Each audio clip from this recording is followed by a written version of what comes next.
Chapter 42-27. Heartwarming sent him off. When she saw Rongyu's back, she gently leaned against a pillar. She really didn't love Rongyu anymore. Perhaps it had been too long and they had never been together.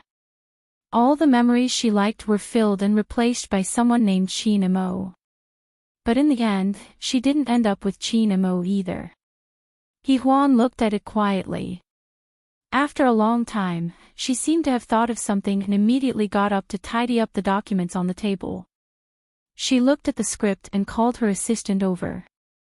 Xiaowen, make a few copies of this and distribute them. There are some changes. The assistant nodded.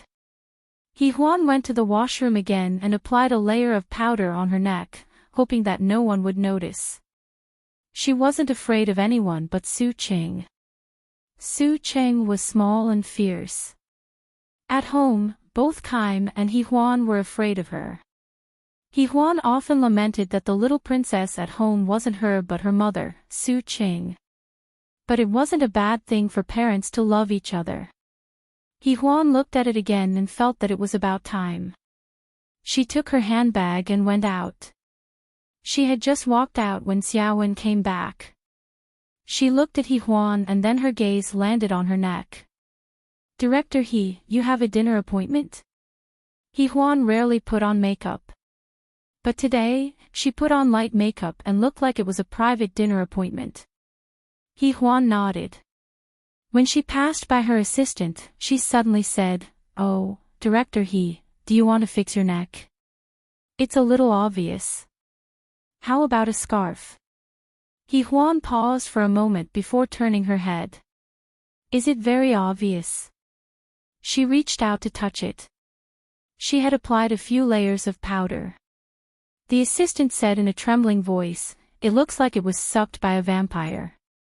Heartwarming stared at her for a long time before asking, "Do you have a scarf?" The assistant shook her head. "No. Actually, it was a little strange to wear a scarf on such a hot day. Also, the bite was too high. It must have been done on purpose." The assistant had heard that her boss had accidentally divorced. So, this hickey was from a new boyfriend. It doesn't seem like it. It's only been a few days. The assistant's eyes suddenly widened. She seemed to have thought of something. After a long time, she said in a trembling voice, "It's President Qin, isn't it?" Heartwarming glared at her. "That's too crude of a word." "What?" The assistant scratched her head. "Director He, you usually talk like this too."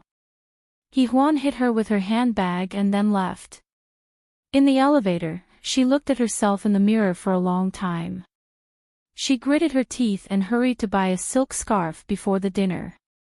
She looked at the time again. It was almost the appointed time.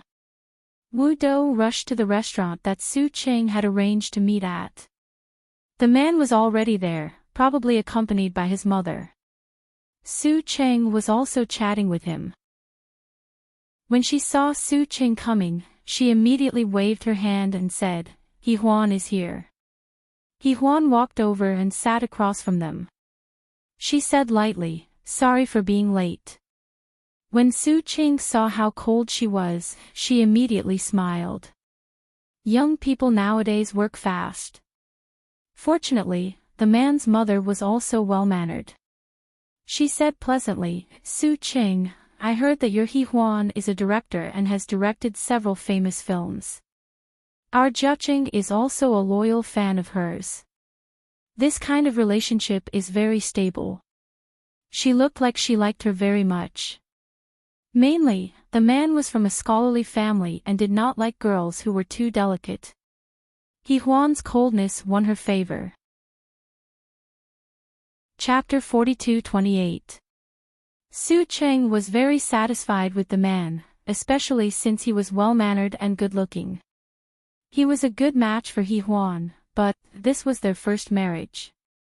She didn't know if there would be any complications. Thinking of this, Su Cheng thought of Qin Mo. Qin Mo used to be half her son, so their relationship was naturally different. She sighed softly. They were not meant to be. Now that others didn't do anything, she had to do something as a mother. She had to fight for her daughter even if she had to sacrifice her decades of friendship with Liangqiu. Otherwise, with Qin Mo's domineering character, he would definitely use Yi Huan to take advantage of Yi Huan. Their Yi Huan was good-looking and capable, so why should she be manipulated by Qin Mo? Yi Huan didn't even care about Qin Mo's trivial matters in the past, but Qin Mo. Su Qing stopped. She didn't want to think about it. Yi Huan nodded at the man, then picked up her cup and slowly drank her tea. She was a little absent-minded and didn't even hear the order clearly. Fortunately, their mothers were chatting warmly, and the man called Zhang Jiaqing was also very considerate, speaking softly. It was a very harmonious scene of a blind date. However, it was soon disrupted by someone. Qin Mo appeared. To Yi Huan's surprise, the person who appeared with Qin Mo wasn't a B-list actress or a C-list model, but Rong Yu, whom she had just met. The appearance of two outstanding men naturally attracted a lot of attention, including Yi Huan's table, even though she didn't want to see it. Su Cheng's expression was a little tense. She didn't want to see Qin Mo at this time. However, there were some things that she couldn't do even if she didn't want to. Qin Mo and Rong Yu looked at each other and said in a very elegant manner, "Pick a seat first. I'll be there in a moment." The scene of two handsome men was very pleasing to the eye. Not to mention that Qin Mo's expression and voice were very gentle at this time. There was a kind of rotten feeling, a kind of soft feeling. Rong Yu felt a little helpless. He and Qin Mo were here to discuss a collaboration. Only now did he realize that this small collaboration required President Qin's personal involvement. It was because Rong Yu had other uses. He smiled bitterly and looked at Yi Huan and the man opposite her. The situation couldn't be clearer. He nodded at Yi Huan. "Director He." There was a sense of distance between them again. Yi Huan smiled faintly. On the other hand, Su Cheng's face darkened. Qin Mo was too much. Not only was it not enough for him to come, but he also dragged Rong Ning along. Did he think it wasn't lively enough? However, the blind date was here, and she was very satisfied and optimistic about him, so she could only suppress her anger. She didn't look good, but Qin Mo had a pleasant smile on his face and politely greeted her, "Mom." Su Cheng's face was beyond recognition. Even Yi Huan couldn't bear it and choked on her tea. The woman was a little surprised. "Su Cheng, I thought you didn't have a son." However, she immediately realized something and didn't say anything. The atmosphere was quite subtle. Yi Huan and Su Cheng didn't dare to lose their temper, and the other party also endured it. On the other hand, Qin Mo didn't feel anything about the commotion he caused. Instead, he smiled and said, "Mom, Yi Huan, you guys eat slowly. I'll pay the bill." "It's okay." Yi Huan's voice was very soft. Then, she smiled at Zhang Jiaqing. "It's not suitable for you to pay for this meal." This was considered a counterattack. Yi Huan didn't show it on the surface, but she was furious inside. Chapter 42-29. From the bite mark last night to the appearance of Rong Yu, it was all a surprise that he had meticulously prepared for her. How childish and ridiculous. Even though Yi Huan was not prepared to do anything to Fang Jiaqing, she was still angry. She was considerate as she picked out the menu with Fang Jiaqing and spoke in a gentle voice. This was something that Qin Mo had never experienced before. Moreover, she treated Qin Mo like heir. President Qin treated Su Cheng as his mother. The atmosphere became more subtle. Qin Mo's gaze landed on Su Cheng's neck and he chuckled. "The weather seems to be very hot today." "Aren't you hot, Yi Huan?" Yi Huan ignored him. "It has nothing to do with President Qin." Although her tone was not good, the way she asked and answered Qin Mo's question and answer inevitably made people think that they were flirting. Qin Mo knew when to stop. He politely greeted everyone before going to look for Rongyu. Su Cheng looked at the first half of the table and gritted her teeth in anger. Qin Mo was really going all out. He even brought Rongyu, whom she hated the most, over. She really wanted to give this little jerk a good smack on the head. Although she was angry, she still wanted to save her face. However, Su Cheng could not eat peacefully during the meal. She found an opportunity to drag He Huan to the washroom for a private talk. She knew in her heart that this matter would definitely fall through. On the other side, Qin Mo went to look for Rongyu. Rongyu chose a secluded seat and sat down. He drank his tea while waiting for Qin Mo. Qin Mo sat down and Rongyu poured a cup of tea for him. As he poured, he slowly said, "It seems that CEO Qin has an ulterior motive for inviting me over today. You have another purpose." Qin Mo sat comfortably and casually picked a few dishes to dismiss the waiter. He then lazily said to Rongyu, "Tell me, how useful are you? Don't tell me that President Qin thinks that he's not important enough, so he's dragging me along with him." Rongyu took small sips of his tea. The tea moistened his light-colored lips, making him look very attractive and somewhat tempting. No matter how much Qin Mo despised Rongyu, he had to admit that Rongyu's appearance was comparable to his. In the eyes of a director like He Huan, Rongyu was more artistic, while he reeked of money. The more he thought about it, the more upset he felt. He gulped down a glass of apéritif. Rongyu looked at him quietly. Did President Qin not put in enough effort last night? Qin Mo stared at Rongyu with an aggressive gaze. Rongyu was still indifferent. As far as I know, it was President Qin who wanted a divorce. Are you regretting it now? Qin Mo was still drinking lightly. He said indifferently, "It has nothing to do with you." Rongyu didn't say anything else. Instead, they talked about cooperation. Qin Mo offered him a very high price for the new script. 10 million yuan was considered a top price. This was because Unparalleled was a prequel to Twin, and Twin was produced by He Huan. Naturally, the price of the subsequent dramas would rise. Rongyu looked down. "President Qin, I only have one condition. Let Bai Jingxian play the male lead." Qin Mo frowned. "He's an artist from Stars Entertainment. Do you think I'll spend a lot of money to promote him?" Rongyu smiled indifferently. 10 million yuan is far from a huge sum for President Qin. Also, isn't it good to use Bai Jingxian to promote the female artists under your company? Bai is already a very mature artist. His acting skills are much more mature than other fresh meat. Qin Mo narrowed his eyes. "You're not asking for He Huan to direct, are you?" "I might not be able to do that. Also, you have to convince Bai Jingxian." He wanted to chat about new wife number 1, hubby, addicted to pampering, with more like-minded people. He followed Urdu literature on WeChat. Talking about life and looking for a bosom friend. Chapter 42:30. Rongyu agreed with Rongyu and signed the papers. They did not bring any lawyers or secretaries with them. Qin Mo kept the documents and looked at Rongyu. "You don't want to be popular. With your appearance and melancholy temperament, you'll be popular and won't lose to Kong Chiao." Rongyu smiled faintly. "I don't like to be in front of the stage. I just want to live a peaceful life." After he said that, Qin Mo didn't say anything else.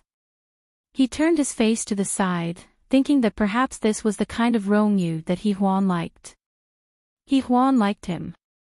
Qin Mo gritted his teeth so hard that they almost broke. He wasn't in the mood to eat and even ate a few mouthfuls. He didn't know if he was angry, but he didn't leave and just sat there. After sitting for a long time, they finally dispersed. When they left, they realized that Juan's table was already gone and the waiters were cleaning it up. Chin Mo's face was dark. He paused for a moment and left. He walked out and Rongyu followed him to say goodbye. Their relationship was really delicate now.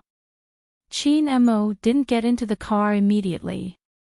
He turned to look at Rongyu. "Come to my company, I can give you the best conditions." Rongyu smiled. "President Chin, if it's because of my talent, we can talk about working together.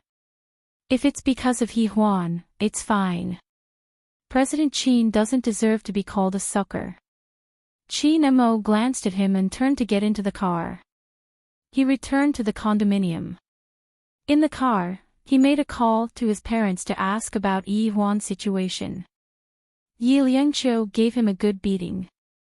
It was probably Su Qing who had caused trouble for them. Yi Liangqiu reprimanded Juan for his evil deeds. "Chin Mo, do you think divorce is a joke?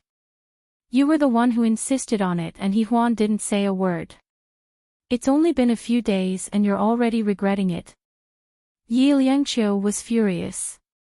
Chin Mo drove with a slender hand on the steering wheel. His face was dark. "Mom, you know that Juan went on a blind date a few days after the divorce."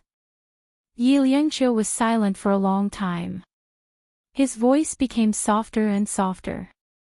"What can I say about you? Juan probably didn't mean that. She just didn't want Su Qing to be too upset. Chin Mo, what you did this time was too ungentlemanly and immoral. Moreover, a divorce is a divorce. It's not something you can interfere with Juan's blind date." It wasn't that Yi Liangqiu didn't want them to be well off, but he felt that his son's methods were too despicable. Today, he heard that even his love rival had been dragged over.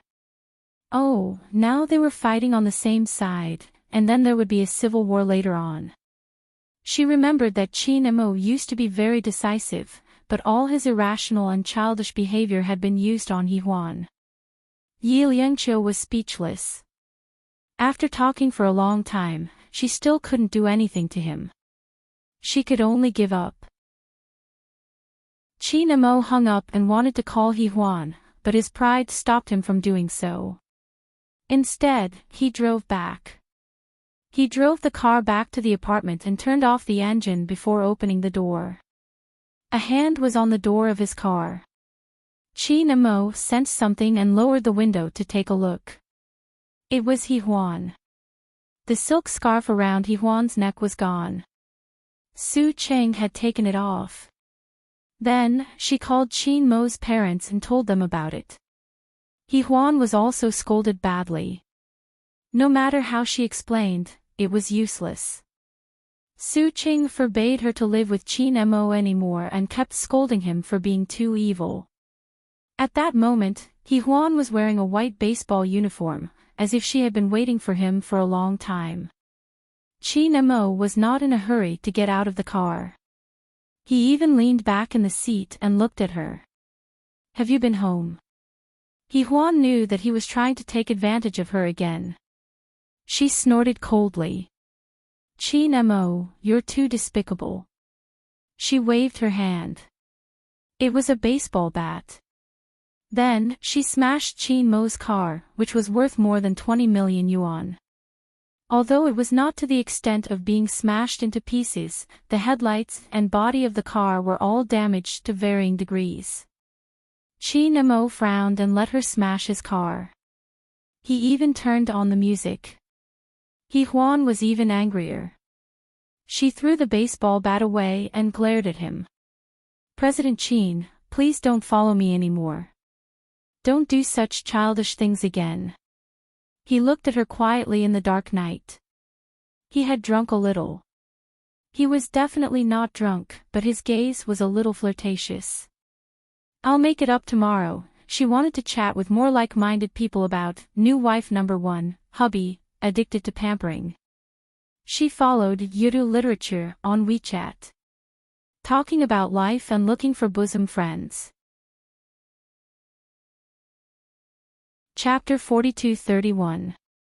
Are you angry? He chuckled. Did I ruin your plans, or is it because another man saw the bite mark on your neck and got angry? Oh, Roan, you should have seen it too. Did he ask you to get back together with him today? Huan gritted her teeth and smashed the front of his car again. With a loud bang, there was a big pit, and the car shook a few times. However, Chin Mo was still sitting in the car, not moving at all. It was just that there was an unknown look in his black eyes. Huan smashed his car, threw the baseball bat away, and wanted to run away. She sensed danger. However, Chin Mo didn't let her. He reached out and grabbed her hand through the broken window. He didn't care if the broken glass pierced his arm. He was only wearing a shirt, and his elbow was rolled up. The sharp glass pierced his arm, and blood kept dripping. It was a frightening sight. Huan's hand moved, and she glared at him. Chin Mo. He was still holding her hand, and his voice was hoarse. Come here. Huan refused to go over and stood there stubbornly.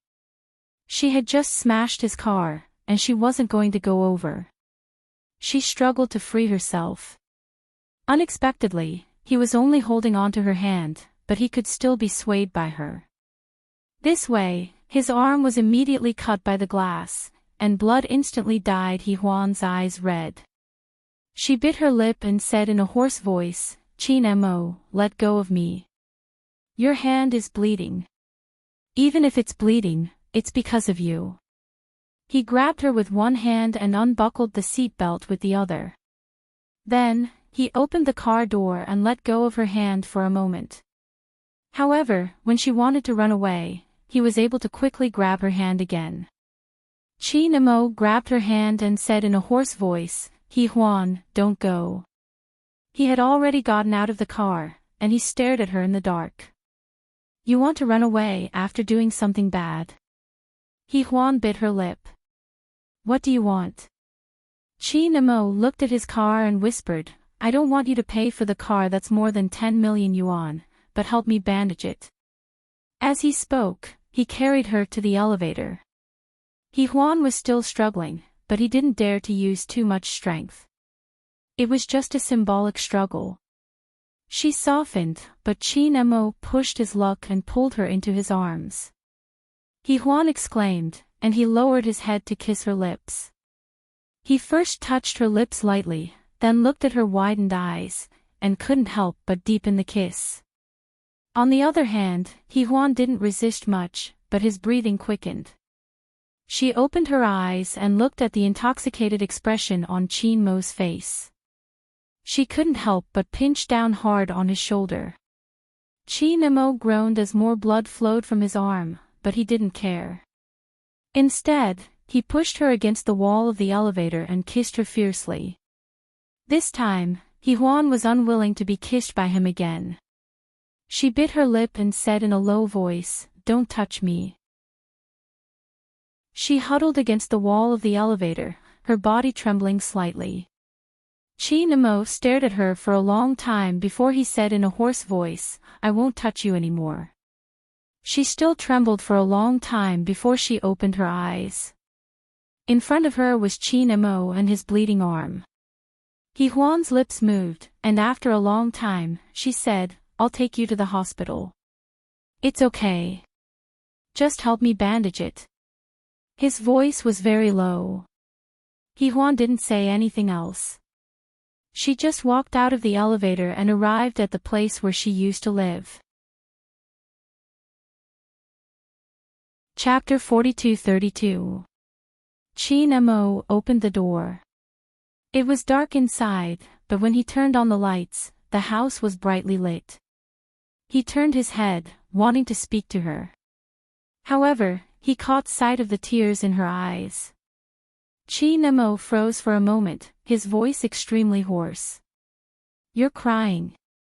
Huan shook her head. No. She lowered her gaze and asked him softly, "Where's the first aid kit?" However, he did not let her off.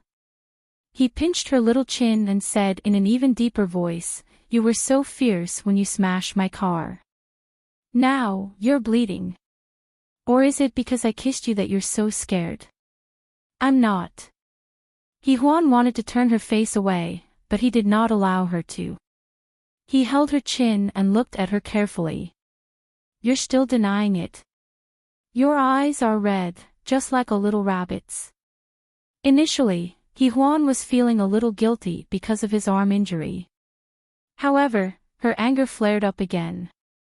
She glared at him and said through gritted teeth, "I did smash your car, Chinamo. But don't try to flirt with me. You're the one who divorced us. What you're doing now is really childish. If you think that the divorce was wrong, fine, I don't mind if we remarry. For Juan's sake, I don't mind." Chinmo's expression was a little terrible. He stared at her eyes and said in a low voice, "Don't mind. Fine, let's just say that it doesn't matter. Let's remarry. Chinmo, are you willing?" Juan stared into his eyes. This time around, Chinmo did not say anything. Juan smiled knowingly. "You don't know if it's true or not. You haven't thought it through, right? You might just be feeling a little uncomfortable. Chinmo, let go. A man should let go to the end." Her voice was a little choked. "I'll go get the first aid kit." Even though she felt that his wound was a little big and should really be treated by a professional doctor, he should be able to handle it himself if he were to have a fever later on. Chinmo looked at her back view and sat down on the sofa slowly. He took out a cigarette with one hand and lit it up. His gaze, however, was still locked onto her.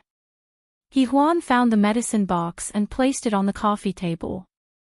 She looked at him smoking and reached out to remove the cigarette butt. However, he grabbed her hand again and said in a low voice, "Aren't we divorced? What does my smoking have to do with you?" Juan was speechless. "Then you can slap him to death." She didn't want to talk to him. She put her hand down and sat down beside him to bandage his wound. Chinmo turned his head and looked at her.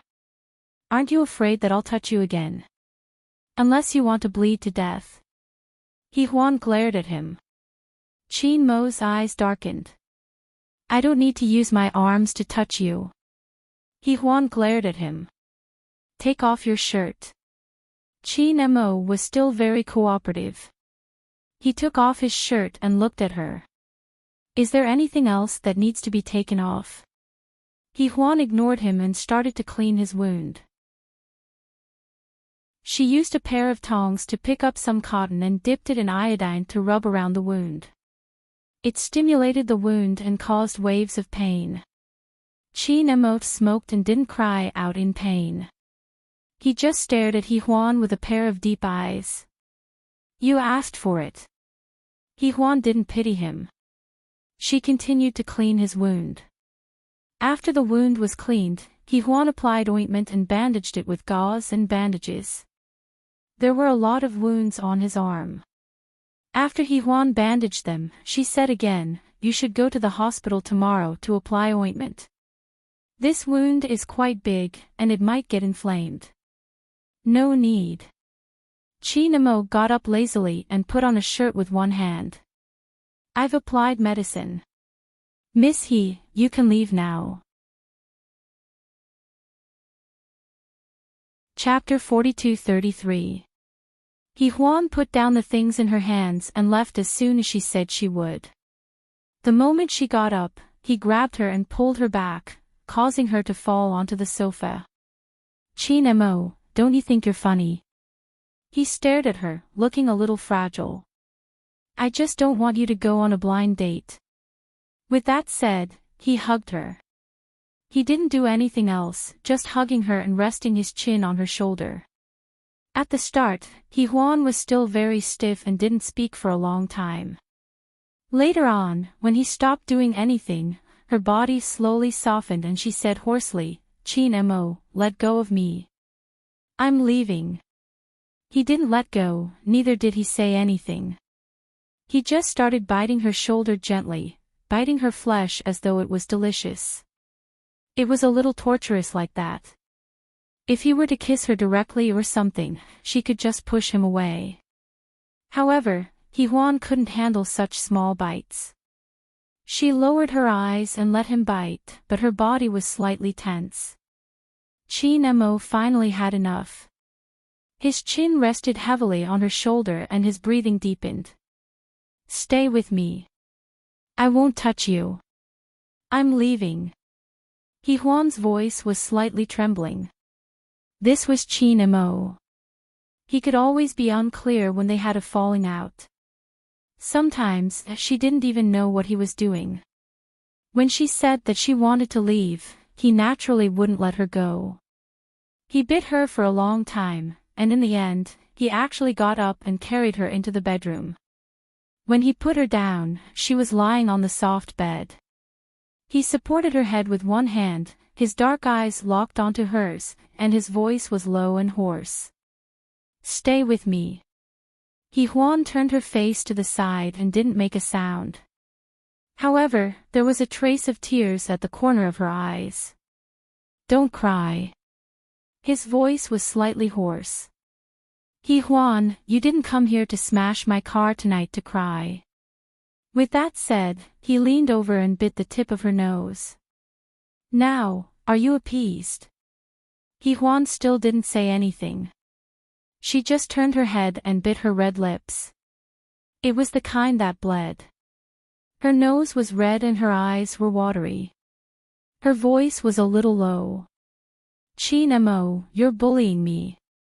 Chin Mo's slender fingers gently fell on the corner of her eyes, as if he was catching her tears. Huan didn't let the tears fall. At this moment, it was as if she had returned to that dark night. He approached her step by step, trapping her under his body like a trapped beast.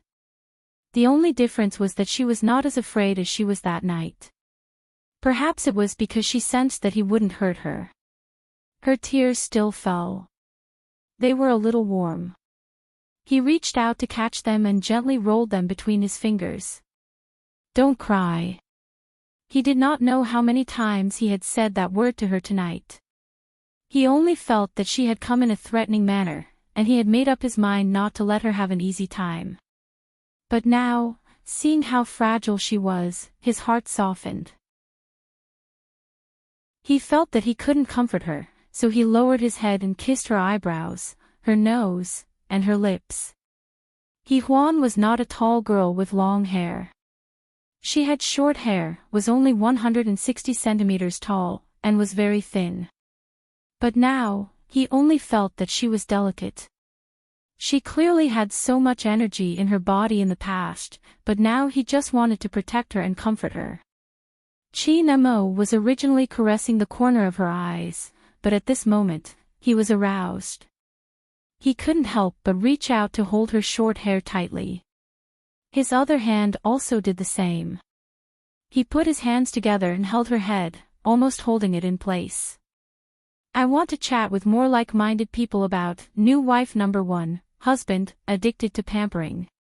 Talk about life and find a bosom friend. Recommend the urban guru Shirshinshu."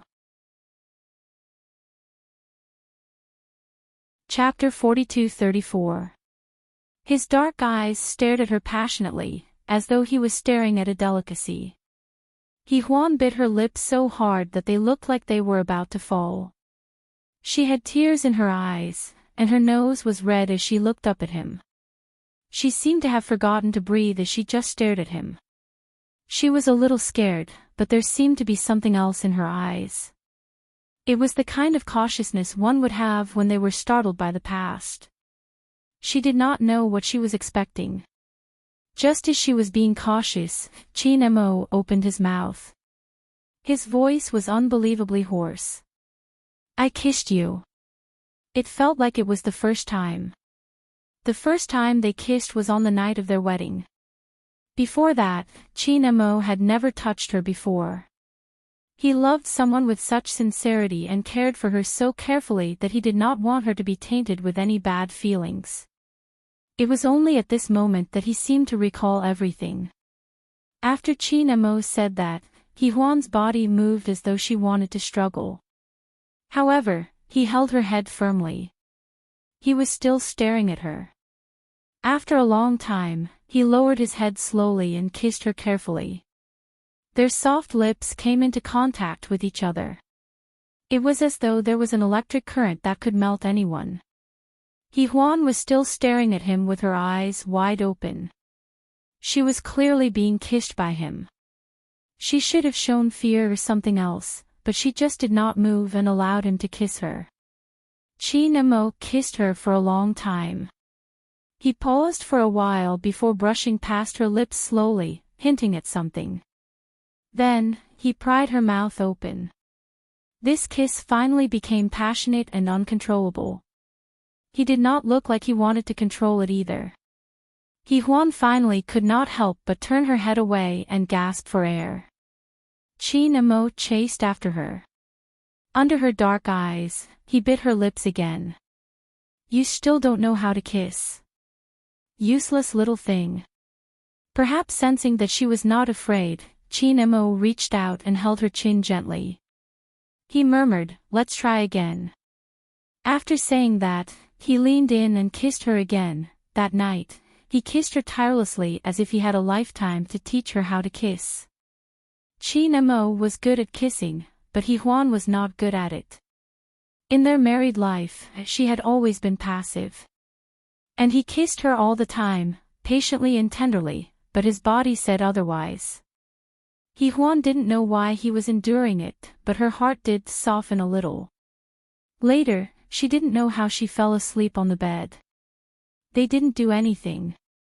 He just kissed her. Later, he brought her a glass of milk and fed her. She fell asleep. When she woke up, it was still not dawn. Her head was still a little dizzy. She raised her hand to look at the time. It was only 3 in the morning. In the master bedroom, the light was dim and yellow, like the soft moonlight. Chin Mo wasn't around, so it felt a little empty. Huan slowly sat up and leaned against the headboard. She looked down at herself and saw that she had changed into her pajamas. Chin Mo did it for her. She got off the bed slowly and wanted to go get a glass of water. But when she reached the living room, she froze.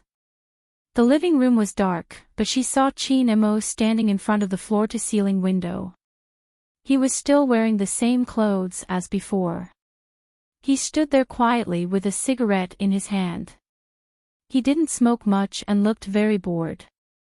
Huan didn't want to disturb him and wanted to go back. But the moment she moved, he said, "You're awake. I want to chat with more like-minded people about new wife number 1, husband, addicted to pampering. Talking about life and looking for a confidant." Chapter 42-35. Huan froze for a moment, but Chin Mo had already turned his head and was looking at her quietly.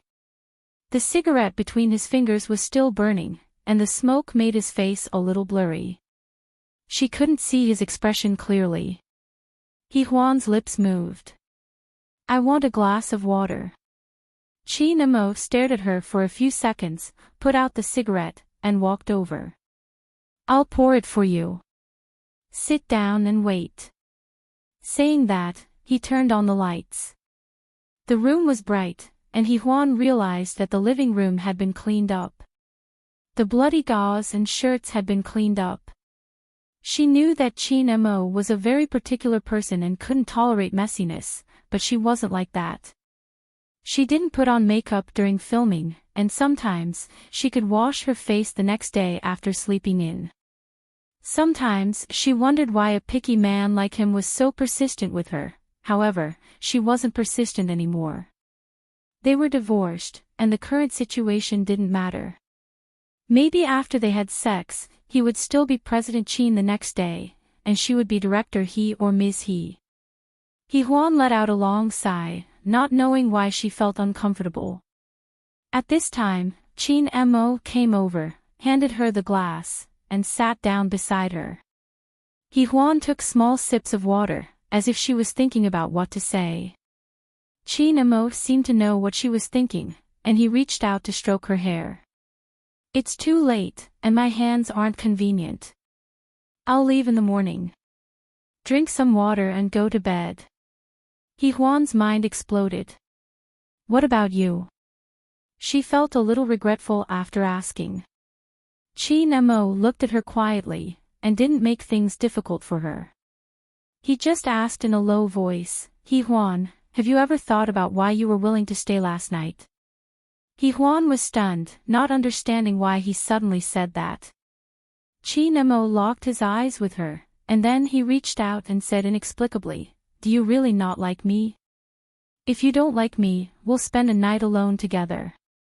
We're not husband and wife anymore, but you're still willing to lie in my bed and be kissed by me. Huan, have you ever thought about what would happen if Rongyu treated you like this? His voice became hoarse. All these years, who has been in your heart? Perhaps he had always thought that she didn't have feelings for him, even though she had said that she liked him. But she really didn't leave last night. At first, she was a little violent, but later, she still obediently bandaged his wound. There was something different in her eyes when she looked at his hurt eyes, which alarmed Chin Mo. He lied when she asked him if he was willing to remarry her. He didn't say anything because she was angry, but he didn't say anything. He didn't say anything because she regretted it and ran away immediately. He kissing her quietly for a long time, but she was obedient and she wasn't very afraid. Chin Mo really wanted her, but he was willing to take it slow. This time, maybe he would be more tolerant of her, as long as he had a little bit of confidence. This time again, and a little, and a little, and. He was almost certain that Huan had him in her heart.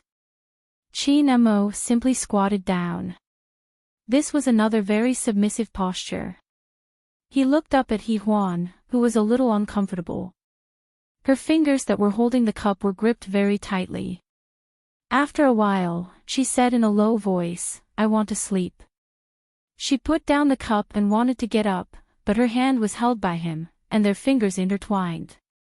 Chin Mo, her voice trembled. You can't force me.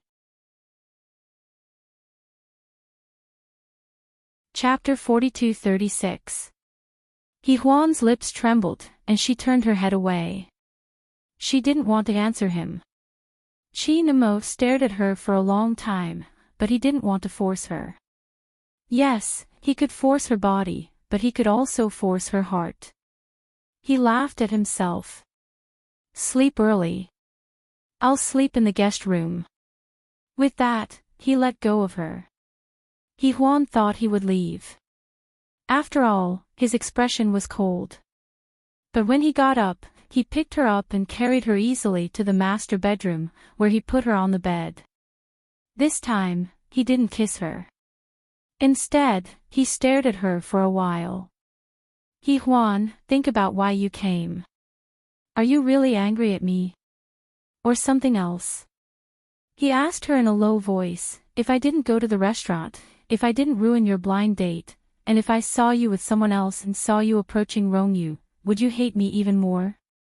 And would you feel a little satisfied with me now? He said a lot, and she couldn't digest it. She just looked at him. Chin Mo bent down and kissed her. I'll wait here for you to come back. Any time is fine. At that moment, it was as if they had gone back to the past few years. He had also told her that he would wait for her here and she could come back whenever she wanted. Huan bit her lips, feeling very sad. It wasn't that they didn't love each other, but she didn't know either. So when he was about to leave, she put one hand around his neck and said, Don't go. Chin Mo's body froze, and his dark eyes fell on her face. Huan didn't want him to look at her, so she put her face against his chest and said hoarsely, Don't go. At that moment, she was very small, and it could arouse a man's desire to protect and conquer. Besides, he hadn't done it for a long time. He could have done it on the bed tonight, but he was afraid that she would cry. Now she was obviously inviting him. Juan wanted to do it with him, which was a great temptation for Chinamo. His eyes became frighteningly deep, and he slowly held her waist with one hand. His voice was low and husky. "Are you sure?" She didn't speak. She just raised her head and kissed his neck and chin, stopping at his Adam's apple. She nibbled lightly, just like he had nibbled on her shoulder tonight.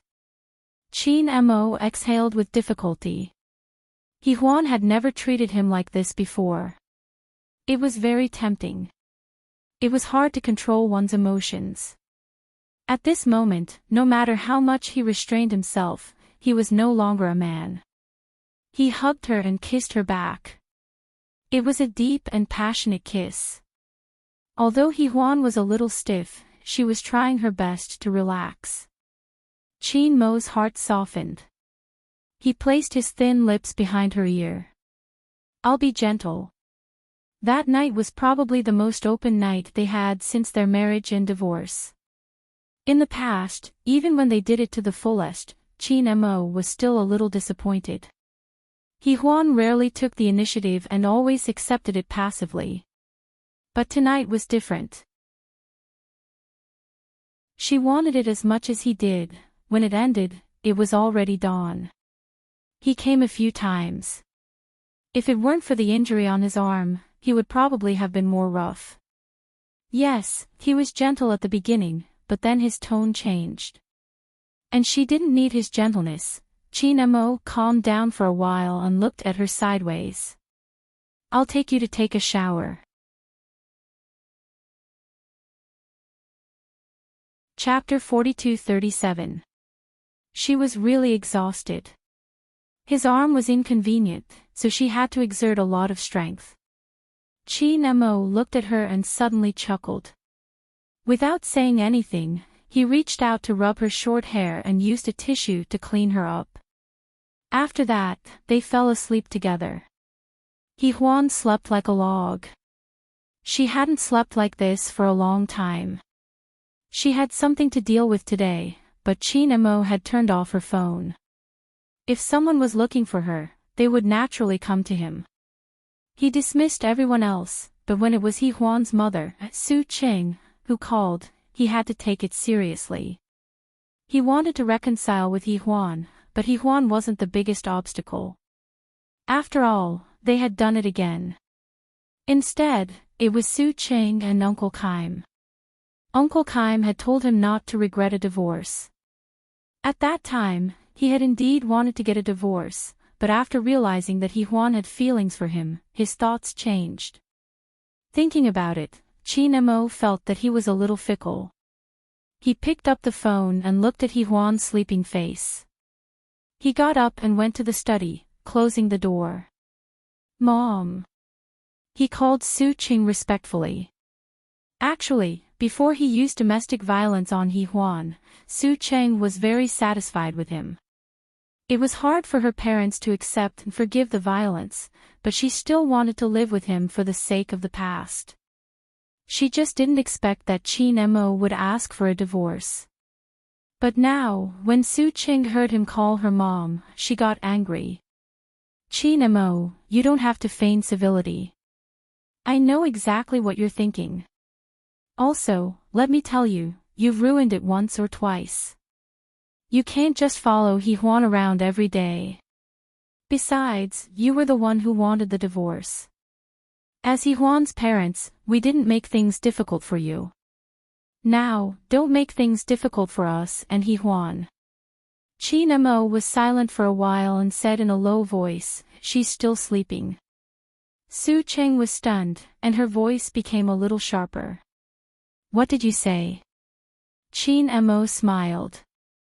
"We're together again, so Mom, you don't have to arrange any blind dates for Juan." On the other end of the phone, Su Cheng's eyes were about to burst. She rubbed her hands fiercely. It was almost 12 o'clock now, and he was still sleeping. He must have done something last night, and it was the kind of thing that happened all night. How disappointing. How disappointing. Su Cheng was furious. Put He Huan on the phone. On this point, Qin Mo was quite insistent, and his voice was gentle. She only slept for 3 hours. Let her sleep a little longer. Su Cheng couldn't bear to listen to such words. Why didn't you feel sorry for her when you tortured her? Then, for some unknown reason, he hung up the phone. After hanging up the phone, Su Cheng was angry again. But on second thought, it might not be a bad thing. She had been worried that He Huan would be afraid of married life after Qin Mo persuaded her last time. It should not be a problem now. However, she still disagreed. Of course, Kim disagreed too. In the end, when they went to the apartment, not only the two of them, but also the Qin family's parents. Downstairs, they saw that Qin Mo's car had been smashed to pieces, and no one cared about it. Qin Anlin touched his nose. That was a good trick. Yi Liangqiu glared at him, and he didn't say anything. When Qin Mo opened the door, he probably expected that Su Cheng would come, but he didn't expect that his parents would come too. For a moment, his handsome face actually blushed a little, and he opened the door to let them in. The others were fine, but Qin Anlin directly hit him. You've become capable, haven't you? Chapter 42-38. Qin Anlin didn't go easy on him. Qin Mo didn't fight back and a few red marks appeared on his forehead. Now, Su Cheng and Qi couldn't fight back anymore. They could only glare at Qin Mo. Although their daughter and Qin Mo used to be husband and wife, it wasn't a big deal. But now that He Huan and Qin Mo were divorced and sleeping together, as parents, they felt like they had lost a lot.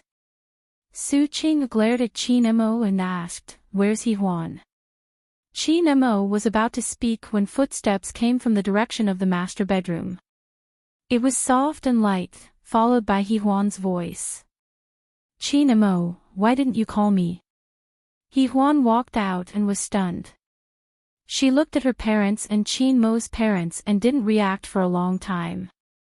Qin Mo narrowed his eyes and said immediately, "Go in and change before coming out." He Huan lowered her head and looked at herself. She realized that she was only wearing Qin Mo's black shirt. It was long enough but her legs were bare and she didn't have any shoes on her feet. She immediately ran back to the bedroom. At first, Su Cheng and Qi were angry but they saw that their daughter's neck was full of hickeys and there were obvious strangulation marks on her legs. Qi couldn't hit Qin Mo's parents in front of him. Qin Anlin was smart and knew what Qi meant. He coughed lightly and said, "Qin Mo deserves a beating. If you want to hit him, I won't stop you." After saying that, Qi didn't hold back and punched him. It probably hit the wound on Qin Mo's arm. Blood gushed out and dyed the white bathrobe red. It was a little shocking. The elders were a little stunned, especially Uncle Qi. Qin Mo smiled nonchalantly. "I got it before." Although he was abominable, he still felt sorry for his parents. Yi Liangqiu and Qin Mo looked at each other. They didn't want to ask how he got hurt. After all, it couldn't be caused by God. There was only one possibility. It was the glass of the car downstairs. Qin Anlin, on the other hand, had a very different opinion. His son was really good at smashing things. Even with his arm injured, he was still able to seduce his wife. Looking at He Huan's behavior, it was very likely that the two of them would reconcile. Although she was a little proud, she still cared about her son. Her tone was not very good. "You two are so messy. You've been married for so many years, but you're still so rash. In just a few words, he had completely gotten rid of the divorce. Su Qing wanted to say something, but looking at the injury on Qin Mo's arm, she swallowed her words. Qin Mo didn't care. It's just a small injury. He Huan has already bandaged it for me. Qin Anlin glared at him fiercely. You still say you're fine. Come here, let me take off my shirt. Qin Mo was obedient. Actually, he also knew that the injury was probably open and it wasn't looking good. Hence, he unbuttoned his shirt, revealing half of his upper body. Layers of gauze were undone. The injury wasn't looking good. It looked a little hideous. Qin Anlin really wanted to scold him. Why did he have to close his eyes? He was injured to this extent. Why didn't he go to the hospital? Qin Anlin had long forgotten how proud he was just now. He touched his nose. I'll ask Qin Qin to come over. Naturally, Qin Qin was relieved when he came over. He brought the wound medicine and rushed over quickly. The whole family, old and young, watched as Qin Mo treated the wound and the scratch and bite marks on his arm. They didn't notice it before because they were worried about his injury. Now that they saw it clearly, the atmosphere instantly became strange.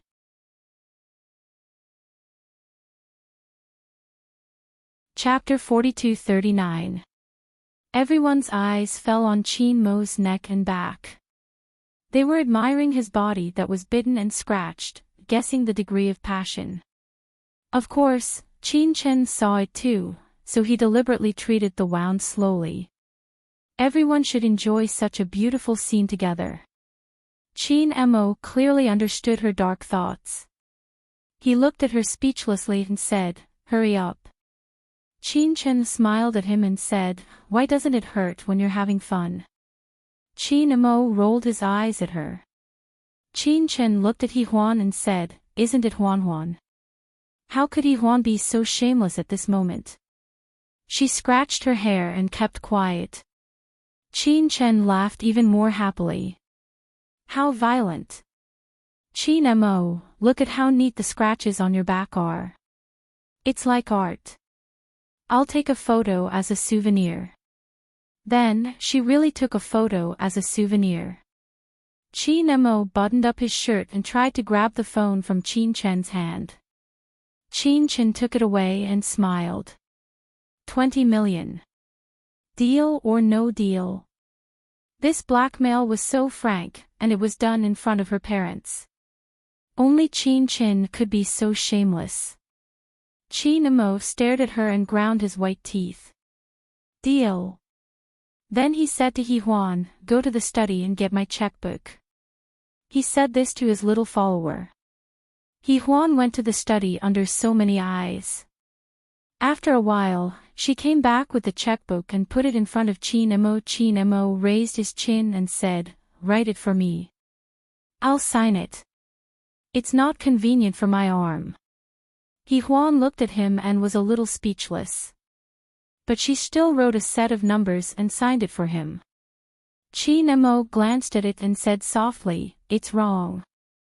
He Huan took it back and looked at it. "It's right." It was 20 million. Qin Mo's eyes were deep. "Shouldn't we pay together? 10 million for you and 10 million for me."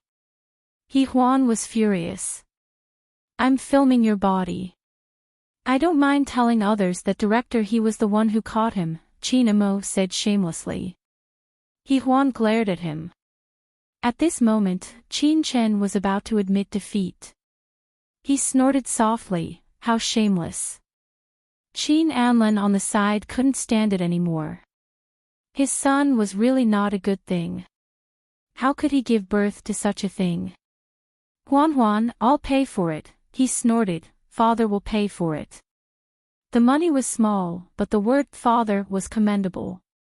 Moreover, it helped their families. Qin Mo take advantage of it. Their son's blood couldn't be shed in vain, right? Qin Anlin said as he touched his pocket. "Ah, I didn't bring my checkbook." But it doesn't matter. What's the big deal about a father using his son's money? Hence, he took Qin Anlin's checkbook and wrote 20 million. I'll even pay for your 10 million. Come and sign here. Don't play dead.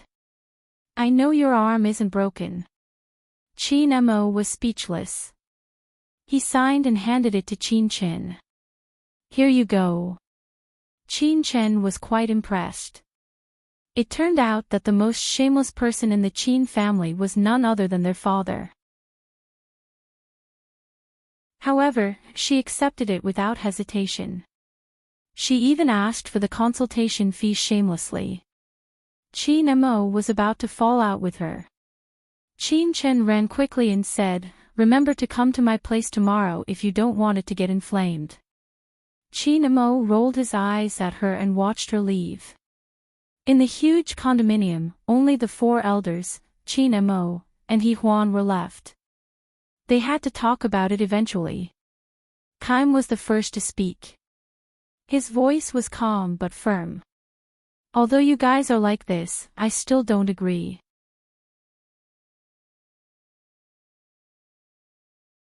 Chapter 42-40. Having said that, he looked at He Huan. Come home with me and your mother. He Huan was sitting with Qin Mo. When she heard her father's words, she instinctively stood up. Because it was indeed a one-night stand between her and Qin Mo. It really couldn't change anything. They couldn't be together just because they wanted to. There were many things between them that couldn't be changed just because they had sex. But the moment He Huan stood up, Qin Mo grabbed her hand and refused to let go. His gaze was deep as he stared at her for a few seconds. Then he said in a hoarse voice, "I do regret it."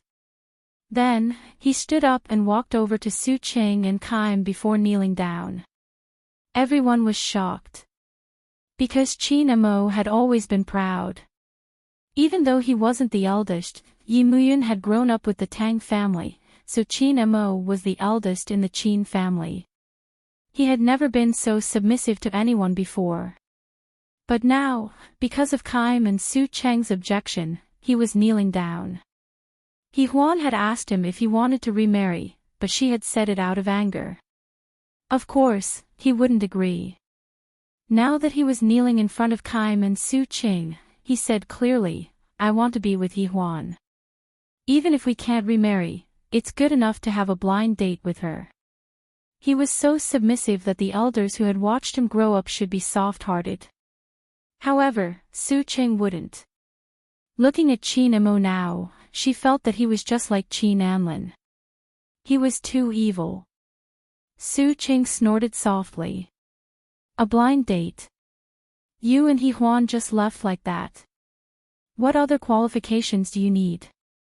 She was truly furious. Qin Mo was still kneeling respectfully. He said in a low voice, "We still have to go through the procedures." The four elders were all angered to death by him. Was this a procedure? Su Cheng wanted to say something, but He Huan said, "Mom, I'll go with you." She stood up as she said that. Qin Mo also got up, and there was some disappointment in his eyes. He Huan whispered, "I'm going back." When she left, everything that happened last night was like a farce.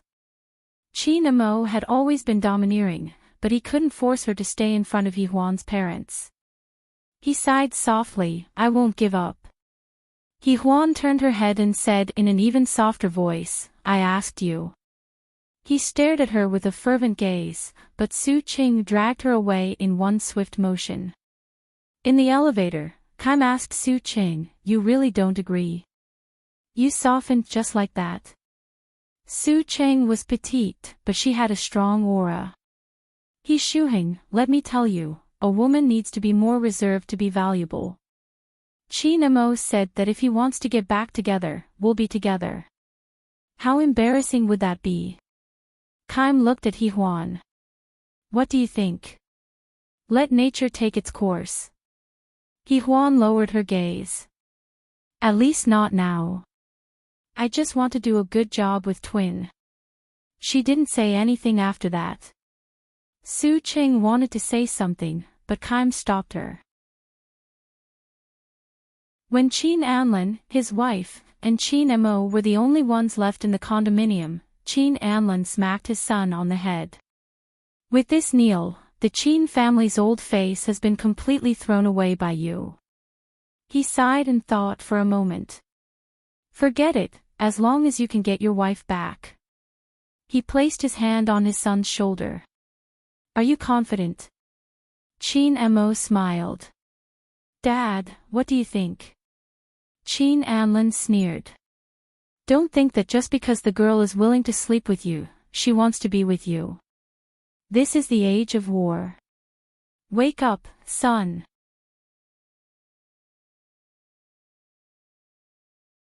Chapter 42-41. Qin Mo frowned. He Huan and I are different from those people. Qin Anlin sat across from him and said with a smile, what's different about it? Don't we sleep together at night and leave during the day? Isn't he Huan gone now? Although it was a fallacy, he couldn't refute it. If Qin Mo said that he Huan loved him, his father would laugh at him and despise him. He didn't say anything and touched his pocket, probably wanting to smoke. However, Qin Anlin said calmly, you're not allowed to smoke these few days with your injured arm.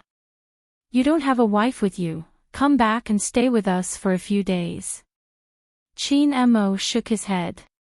I'll stay here, it's not a serious injury. Do you think He Huan will come back to see you in the middle of the night? His father didn't give him any face and sneered. Qin Xiaomo was a little stunned. Qin Anlin and Yi Liangqiu were also worried about him if he didn't return to Qiu Garden, so they personally arranged for an auntie to stay here 24/7 to take care of him. Qin Mo said he didn't want it, but his parents insisted.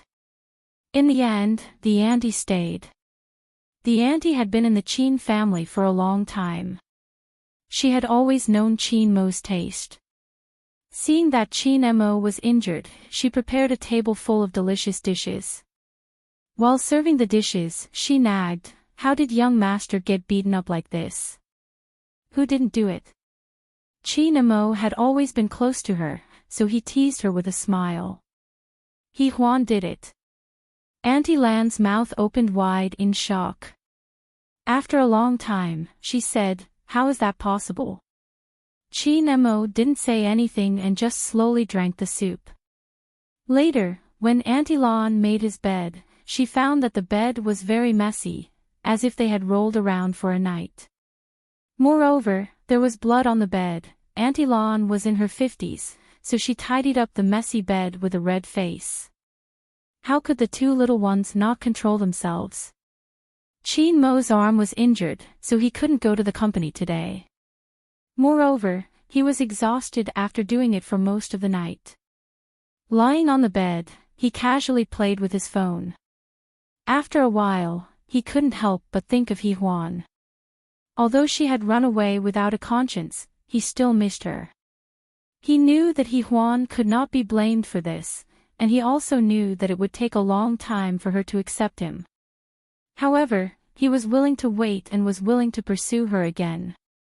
He and He Huan had never dated before. Just thinking about it made Qin Mo's heart flutter. He took out his phone and dialed He Huan's number. However, she did not pick it up. Perhaps she did not want to talk to him. Qin Mo was not angry. When they had sex last night, he could feel that she had feelings for him. Even if she hated him, it was still feelings. Qin Mo sent a message.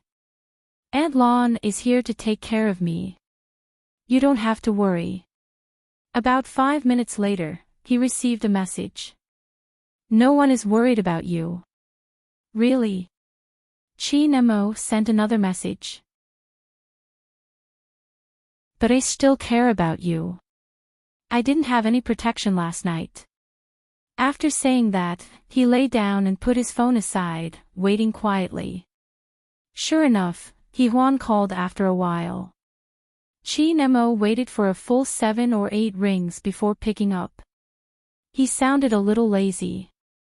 Director He, what's up? He Huan was furious. She gritted her teeth and said, is what you said true?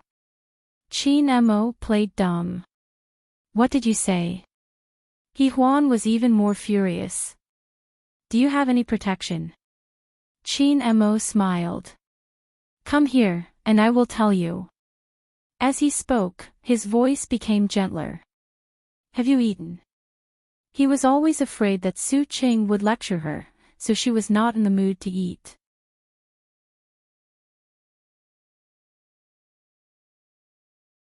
Chapter 42-42. He Huan didn't say anything, but judging from her breath, it was obvious that she was furious. Qin Mo sighed softly. Are you still mad at me? He Huan gritted her teeth. Qin Mo, you just need to answer my question. Qin Mo played dumb. What's the problem? He Huan paused for a moment. Qin Mo. Qin Mo smiled. Come here and I'll tell you. She was angry. I'll take my medicine. Just as he was about to hang up, he said, I've used protection, He Huan. In your heart, am I a bastard who only cares about my own enjoyment and doesn't care about your body? Am I right? You are. He Huan said fiercely and then hung up the phone. She was extremely fierce. Qin Mo looked at his phone. He wasn't angry, but he smiled. He Huan seemed to be cuter than before. He rested one hand on the back of his head and thought that maybe it was a good thing that they got divorced. At least He Huan had learned to act coquettishly to him. Yes, she was acting coquettishly just now.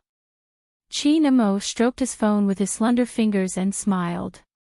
It was a beautiful smile. Then, he lay down and fell asleep.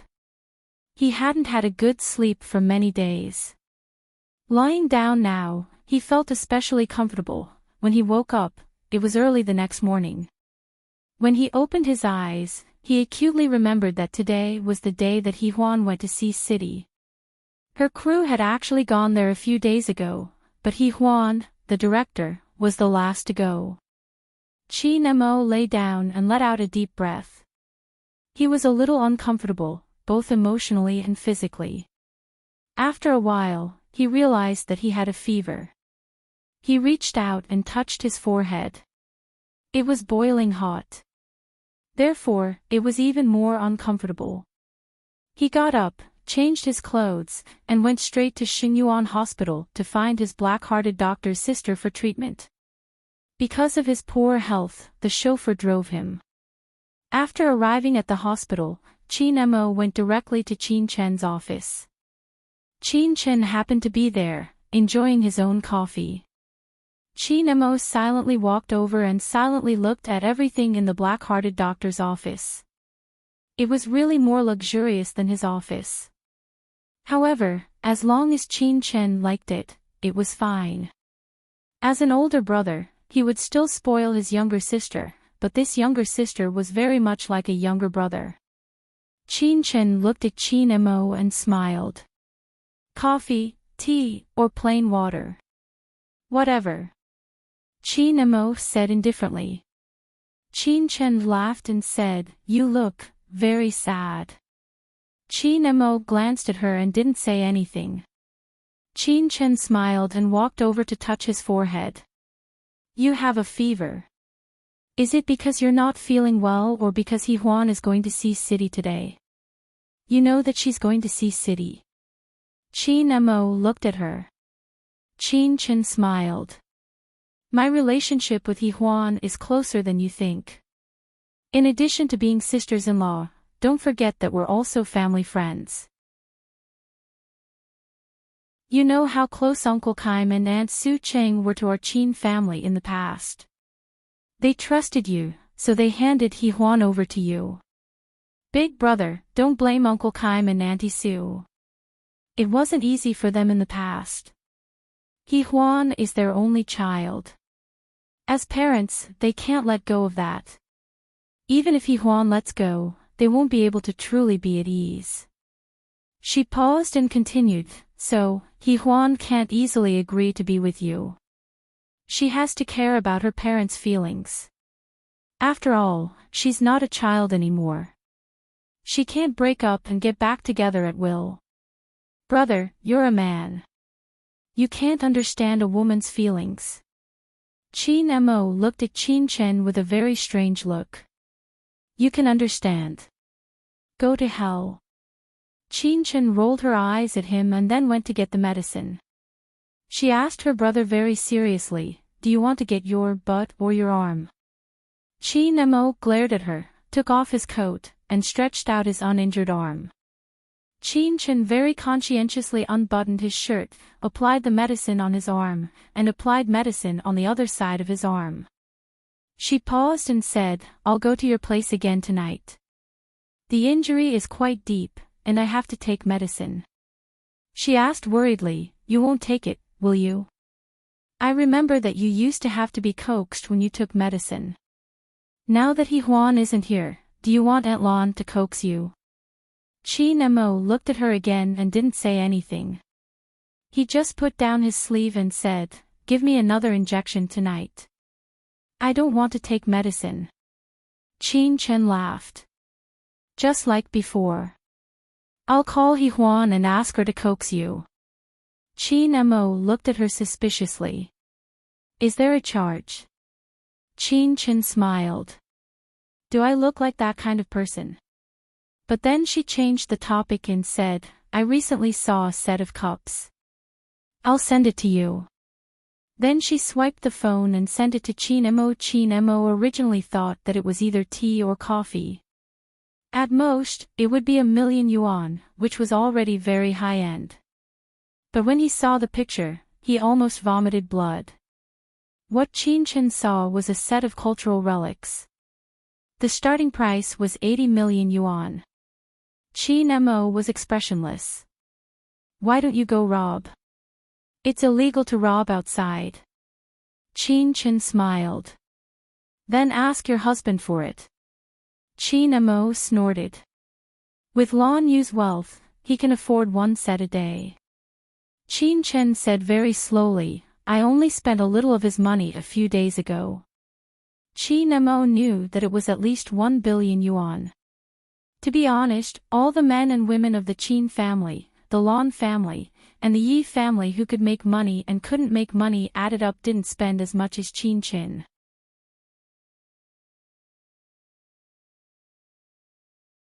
Chapter 42-43. However, everyone seemed to have gotten used to it. Because Qin Chen was Qin Chen, the only one. She was actually very rich, but as she grew older, she became softer and everyone was willing to spoil her. Qin Mo looked at her, then silently transferred 100 million to her and placed it in her palm. Don't forget what you promised.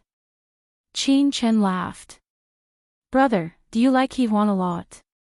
His handsome face was a little hot. Qin Chen thought that he wouldn't say it, but he actually said it. Yes. After saying that, his face became even hotter, but he couldn't take back what he had said. Qin Chen wanted to say a few harsh words, but seeing how Qin Mo's eyes were filled with love when he talked about Huan, he couldn't bear to. So he smiled and didn't say anything. After Qin Mo left, he went to the company to deal with some important business matters. At noon, he ate a little and went to the lounge. Although he was a little tired and his body was not feeling well, he held his phone and waited. He was waiting for that person's call. After waiting for 2 hours, he still didn't get a call. He was a little disheartened. He felt that she was heartless, but then he felt that it was his fault. At that moment, he realized that his mood seemed to have returned to when he was newly married. He was worried about his gains and losses. Although he still loved her, he didn't give in to her too much. He was a little forceful. Letting her go for so many years was also a form of emotional abandonment. Perhaps, he was tired at that time. Qin Mo thought about it a lot. In the end, he was really tired and fell asleep lying there. He didn't know how much time had passed when his phone rang. Chin Mo immediately woke up after one ring. He reached out to grab the phone and looked at it, but it wasn't Hee-hwan who called. He was more or less disappointed. He hung up the phone and lay down heavily on the bed. His eyes were wide open and he looked very depressed. Then, he hugged a pillow in his arms and gently bit it. Just like young girl Mo in love. Secretary he happened to have something to ask and knocked on the door. Young girl Mo couldn't be bothered to pretend anymore. She maintained her original appearance and only said, "Come in." Secretary he walked in and wanted to report his work, but he was shocked by young lady Mo. President Chin had never behaved like this before. He was already in his 30s, but now he behaved like a young boy. He was pure and lovely, with expectations and resentment. He was really adorable. Secretary he tried his best to hold back his laughter, then coughed lightly. President Chin, Vice President Huang called just now. He had something to discuss. He was supposed to call you, but he didn't pick up. Only then did Chin Mo remember that he had hung up on Vice President Huang. He sat up slowly and said, "I'll call you later." Secretary he could tell from his expression that it was for Hee-hwan. He smiled and said, "I'll take my leave then." "Wait." Chin Mo stopped her and coughed lightly. "Help me check Director He's flight number." Secretary he blinked, feigning ignorance. "Director He." Chin Mo sounded a little embarrassed. "Secretary He." Secretary he smiled apologetically. "Okay, I'll go right away." When she came back from checking, she saw Chin Mo leaning against the headboard and talking to Vice President Huang on the phone. He was still hugging a pillow. That image was indescribably loving.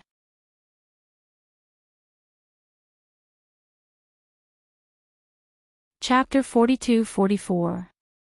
Noticing that Secretary he was there, Chin Mo said a few words to Vice President Huang before hanging up.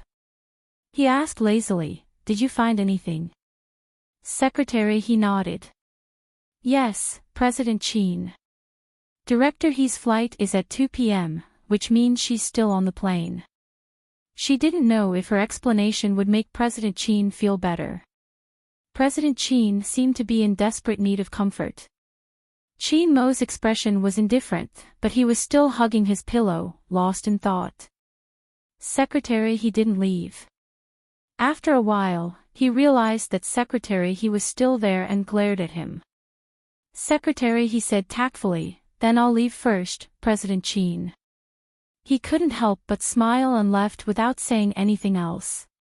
After Secretary he left, Chin Mo continued to lie down and rest. He looked at the time. It was 3 p.m. After staring at it for a long time, he finally threw it aside and let out a long sigh. Hee-hwan, that little bastard. Later, he couldn't sleep anymore. He got up for a smoke and forgot about his arm injury. After smoking, he felt even more depressed and his head hurt. He didn't get a call from Hee-hwan at 5 p.m., so he waited angrily. He didn't take his medicine when he got home. Chin Chen came over to change the medicine and checked the temperature. "Why is it still 38 degrees? Chin Mo leaned against the sofa and didn't say anything. Chin Chen laughed. "Why do you really expect Hee-hwan to coax you? Brother, how old are you?" Chin Mo watched the TV lazily. "You took the money." Chin Chen smiled and took his phone to the side. He made a call and said a few words. Chin Mo didn't pay much attention and was sure that it was Hee-hwan who picked up the phone. Chin Chen hung up and looked at his brother. "Are you satisfied now?" Chin Mo looked at her and didn't say anything. Chin Chen smiled and left. After she left, President Chin waited and waited. He even hugged a pillow, looking forward to it like a big dog. Even Auntie Lan couldn't help but laugh when she came to hand him water. Look at how pitiful he is now. Didn't you say that Huan beat him up? Why is he still thinking about home? Chin Mo was amused and frowned. Aunt Lon, you don't understand. Auntie Lon smiled and sat beside him. She reached out and touched his forehead as if he was her own son. After a while, she said softly, how can you not understand? You've liked Huan since you were young. Chin Mo was a little dazed as he listened. He didn't say anything for a long time. After a long time, he forced a smile and said, Aunt Lon, it's all in the past. Aren't you still thinking about it? Aunt Lon smiled. When I first saw you, I thought you were a little cold. Who knew that after we parted, you've become even more obsessed than before? Seeing that Chin Mo was about to say something, Aunt Lon smiled. Don't deny it. I saw it clearly. As she said that, she gently caressed his forehead and slowly said, a woman's heart can't be warmed up in a short period of time. Give her some time, treat her well, and there will come a day when she will change her mind. Besides, you two are in love, so you are different from others. Chin Mo smiled faintly. Aunt Lon, right? Then, he picked up the phone and said in a low voice, she doesn't care about me. Otherwise, why would she still be so heartless after calling Chin Chin? Aunt Lon looked at him. She's a girl. Can't you take the initiative?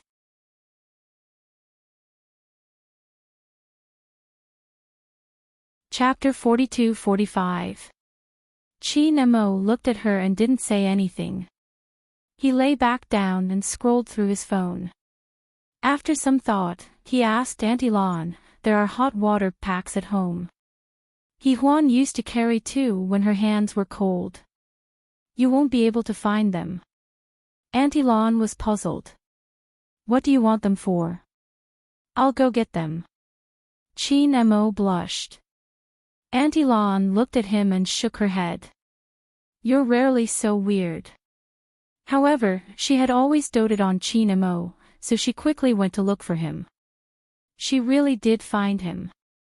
She got 2 hot water bottles for Chin Mo. Chin Mo hugged them in his arms and looked at her. Bring a blanket over. Auntie Lon was puzzled. What's wrong with you today? You're acting weird. Chin Mo's face was slightly red. Auntie Lon brought him a small blanket and covered him up. As she did so, she said, it's such a hot day and you're covering him with such a thick blanket. You even brought a hot water bag. Chin Mo, are you feeling weak? As Auntie Lon spoke, she wondered if she should wait for Chin Mo's body to recover before giving him a gentle nourishment. Otherwise, if Chin Mo didn't perform well on that day, he might not even be able to keep his wife. At this moment, Auntie Lon was truly worried sick. On the other side, Chin Mo covered himself with the blanket and held the hot water pack. When he felt it was about time, he took out the thermometer. Soon, Huan's cute frog thermometer beeped. He took it out and saw that it was 40 degrees Celsius. Auntie Lon was shocked. But she calmed down after a while. She was speechless.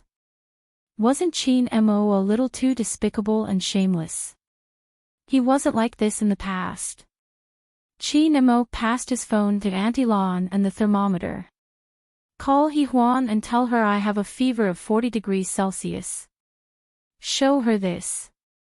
Auntie Lan's worldview was shattered. He could do that. But even though Chin Mo looked calm, his eyes were full of anticipation. Auntie Lan's heart softened. She could only sigh and make a phone call. On the other end of the line was Huan. She had just checked into a hotel in Sea City and asked about the cruise affairs. She had just rested, had dinner, took a shower, and was drying her hair on the bed when Chin Mo called. She was still a little angry about his bad behavior yesterday and didn't want to answer the phone. Even after the phone rang 7 or 8 times, she was still drying her hair, unhurriedly. Her phone was still ringing. She put down her towel, frowned, and answered the call. To her surprise, it wasn't Chin Mo, but Auntie Lan. Auntie Lan's expression was grave. He Huan. He Huan replied, "What's the matter, Aunt Lan?" "It's Chin Mo," Auntie Lan said helplessly. "He has a fever, and it's pretty serious. However, he refuses to go to the hospital and refuses to take medicine. My head is hurting, and when I fell asleep, he kept calling your name. I wanted to give you a call and ask you to persuade him. Maybe he'll listen to you." Auntie Lan showed the thermometer to He Huan. "Look, it's 40 degrees Celsius, but Chin Mo still refuses to go to the hospital like a child." He Huan bit her lip. "How did he get this high?" "Auntie Lan, let Chin Mo talk to me." She didn't want to care about him, but she was the one who caused the wound on his arm. She still had some responsibility, and she didn't want to admit that she was a little soft-hearted. Auntie Lan handed the phone to Chin Mo and gave him a look. She said softly, "You little rascal." Chin Mo's face was slightly red. He waved his hand, gesturing for the old woman to leave. Didn't he care about his reputation?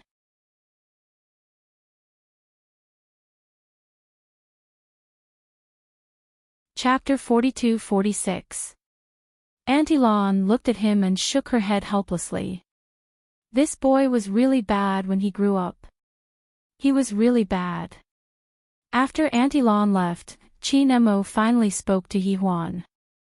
Surprisingly, his voice was still calm and cold. "What's the matter?" He Huan paused. "Auntie Lan said that you have a fever of 40 degrees. Why don't you go to the hospital or take medicine?" President Chin leaned on the sofa and said proudly, "I don't want to go." He Huan was so angry that she didn't want to talk to him and wanted to hang up the phone. But she was the one who caused the injury, so she held back her anger and said softly, "You should at least ask Chin Chin to come over." He came, but he still has a high fever.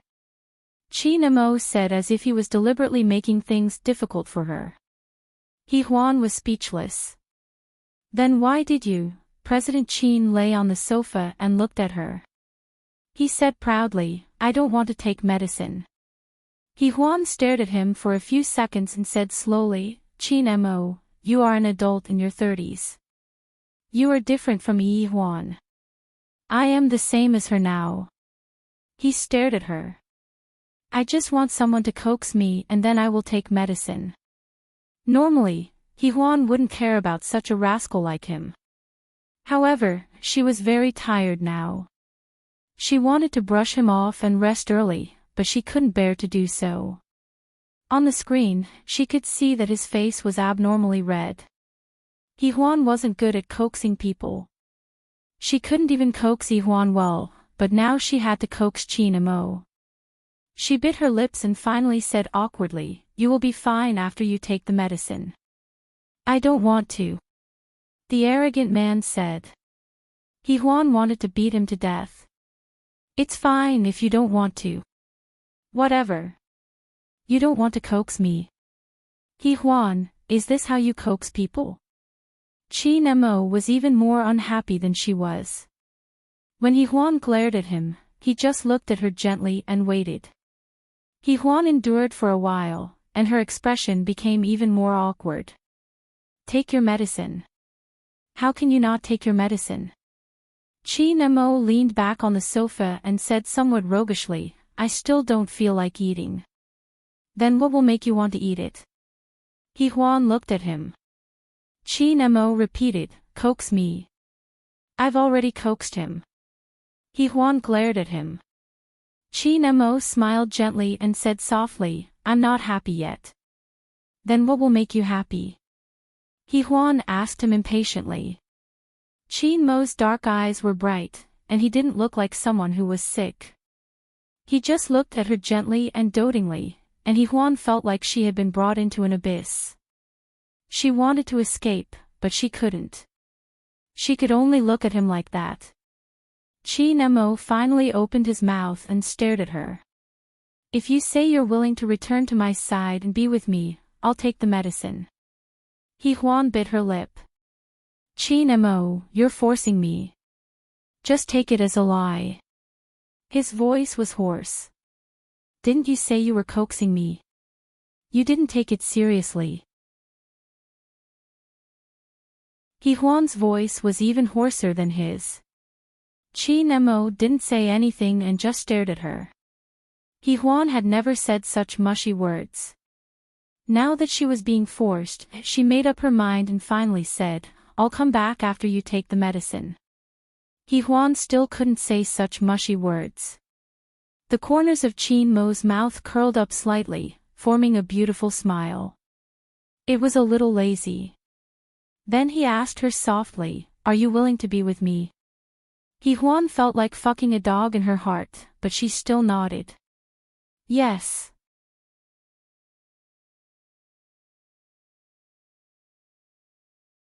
Chapter 42-47. He smiled gently and looked at her without saying a word. Huan's face heated up and she hung up the phone in a panic. Chi Nemo looked at the black screen with a faint smile on his lips. It was really charming. After a while, he took the medicine from the coffee table. Yes, Huan made him very happy today. Auntie Lan watched them secretly for a long time and thought to herself, when a man was shameless, he was really shameless. On the other side, in Sea City, Huan put down her phone and lay on the bed. She was exhausted, but now she didn't feel sleepy at all.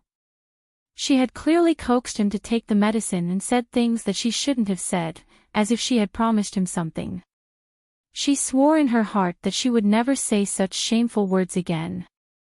Huan pulled the quilt over her head and wanted to calm down, but she found that her heart was beating very fast and it was very hot. No matter how slow she was, she could feel that she had been seduced by Chi Nemo. He had been seducing her from beginning to end today and she had been seduced by him. Huan couldn't sleep, so she got up and poured a glass of red wine. She sat in front of the floor-to-ceiling window and looked at the night sky, quietly tasting the red wine. She wasn't thinking about the script tomorrow, but about the sick Chi Nemo. Did he take the medicine? Did his temperature drop? She held the phone in her hand and played with it gently, a little hesitant. Then she looked at the time and made a call. Chi Nemo picked up and said in a hoarse voice, Huan. Did you take the medicine? Are you feeling better? Huan's voice was very soft. Chi Nemo smiled slightly. Much better. If you coax me a little more, I will probably be completely fine. Huan looked down. Chi Nemo, don't push your luck. He smiled lightly, his laughter slightly shaking his chest. Just thinking about it, Huan could imagine his charming look at that moment. Her eyelashes trembled slightly. If there's nothing else, I'll hang up first. His voice was very soft. Accompany me. For some reason, Huan felt that these words were very pleasing to his ears. His ears heated up, and he had an indescribable feeling. After that, she didn't say much. Chi Nemo only asked her about her trip to Sea City, the hotel she stayed at, and so on. Huan chatted with him calmly and surprisingly felt that it was very normal. They rarely had such a peaceful time. Even when they had worked hard for Huan, it had never been like this. There was a hint of sweetness and ambiguity in the gentleness between them. And Huan actually enjoyed this kind of warmth. She listened to him speak. His voice changed from elegant to husky, and finally, he said with a lustful tone, I came to see you, eh? Huan was a little frightened, and his lips parted slightly. His husky voice sounded like it was right next to her ear. Huan, I miss you. He Huan really did not know how to deal with it and could not say a word for a long time. Okay. His voice sounded like he was begging for sex. He Huan looked down. I want to sleep. I want to sleep with you too. He chuckled and then said seductively, I'll bring Yi Huan to visit you this weekend, eh? If he had said that he would come alone, Yi Huan would not have agreed. However, Qin Mo said that he would bring Yi Huan. Yi Huan missed Yi Huan very much, so she could not refuse. After a long time, she whispered, Is she okay? She's fine. What's there to worry about with Mom and Dad taking care of you? It's just that the little girl always misses you. Qin Mo's voice became hoarse. Me too. Yi Huan knew what he meant. She bit her lip and said, Let me think about it. Qin Mo only smiled and then said good night very gently. They had never had such a gentle night before.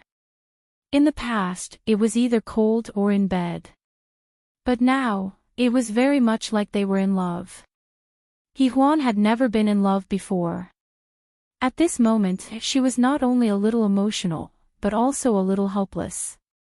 Probably feeling her feelings, Qin Mo whispered, Don't be afraid, I won't hurt you again, I promise. Yi Huan did not say anything. She just looked down and quietly hung up the phone.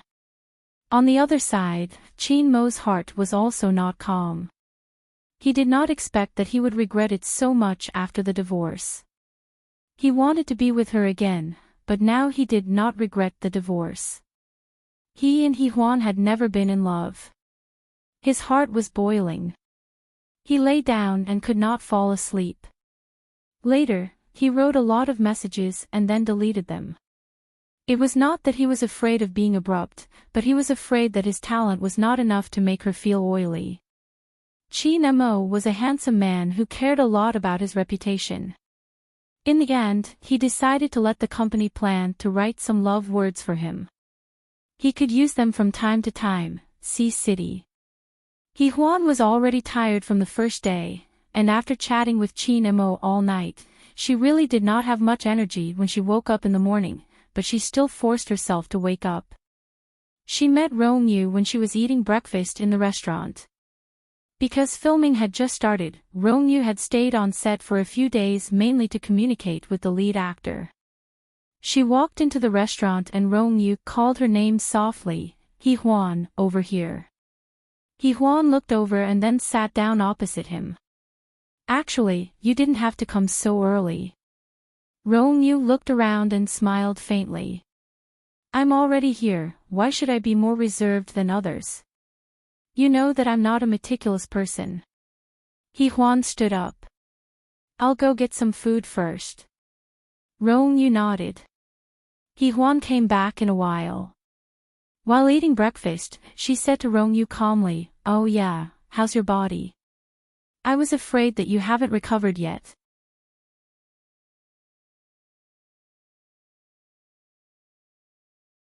Chapter 42-48. Rong Yu smiled faintly. It's pretty good. I have a review once a month. It should be better in the future.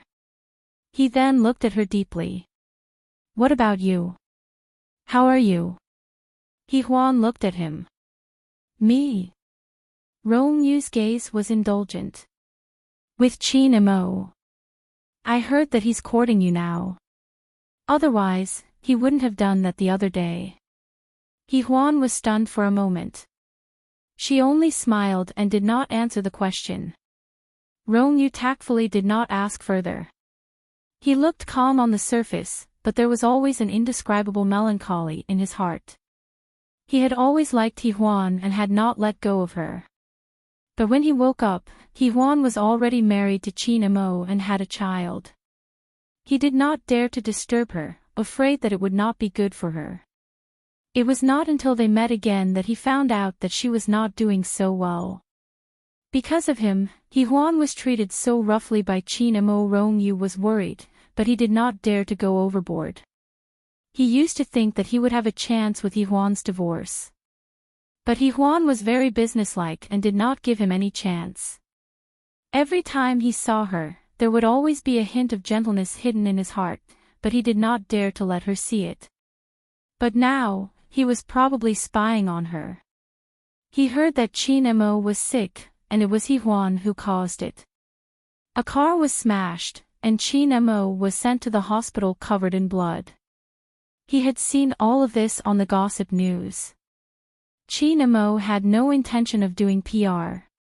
He Huan did not say anything, so he did not continue asking. After she finished her breakfast, they boarded the bus together. Twin was an urban campus script. They had not discussed the source of the story, but both he and He Huan knew that it was based on the two of them. When they arrived at the filming location, He Huan was talking to the young male lead actor, while Rong Yu was discussing the script with the rest of the crew. Occasionally, his gaze would fall on He Huan, and the affection in his eyes could not be hidden from others. Kong Chiao, who had stopped filming for the time being, came over and patted his shoulder. "Long time no see." Rong Yu looked over and smiled slightly. "Mr. Kong." "Calling me Mr. Kong is too formal. Call me Kong Chiao." Kong Chiao's eyes were tinged with a touch of understanding. "First, I thank you for choosing me as the male lead." Rong Yu smiled. "I just happened to see your photo in a magazine. If it wasn't for," he suddenly lowered his eyes, "if it wasn't because of that, I should be about the same as you now." When he woke up, he realized that everything had changed, and everything was different. He could only write books. Rong Yu continued, "It's He Huan who has the final say in using you. You really don't owe me a favor." Kong Chiao looked at Rong Yu and did not say much. He only said, "Rong Yu, you are actually not bad, but if you insist on being with He Huan, you might not have a high chance of winning. It's not a good thing either." His voice deepened. "I used to be an artist of King Entertainment, so I know a thing or two about Qin Mo's personality. He has liked He Huan for many years, but it was a long time before you liked He Huan. Actually, He Huan has always known about it. It's probably because Qin Mo is a little overbearing, and He Huan was a little rebellious back then. She met you in university. Rong Yu, don't you think you look very similar to Qin Mo?" Kong Chiao's words made Rong Yu's handsome face pale instantly. Kong Chiao's meaning was actually very obvious and to the point.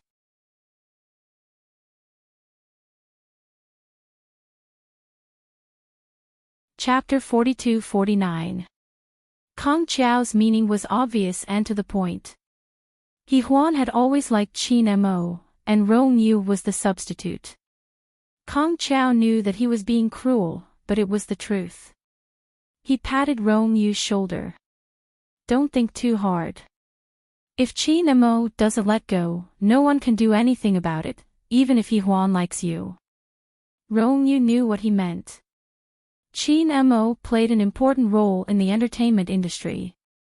Although Yi Mubai had opened Stars Entertainment, King Entertainment was still ahead in terms of power in the entertainment industry.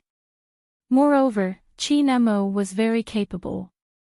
According to what Kong Chiao knew and when Yuan had revealed, Qin Mo and Yi Mubai were now working together. Offending Qin Mo was equivalent to offending the entire entertainment industry and capital circle. Rong Yu knew what he meant. Even though his heart felt like it was being cut by a knife, he forced a smile and maintained his basic demeanor. Kong Chiao chatted with him kindly for a while before leaving. After a while, He Huan came over. Rong Yu had already adjusted his mood. He Huan was just about to say something when his phone rang. He Huan gestured for him to wait and took out his phone from his pocket.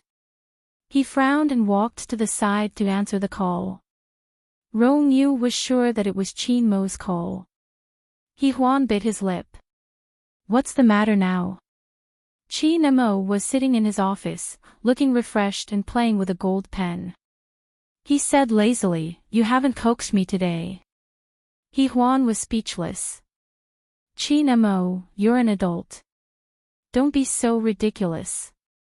Can you take your own medicine? I don't want to. Maybe the temperature will go up to 40 degrees later, he said lazily and shamelessly.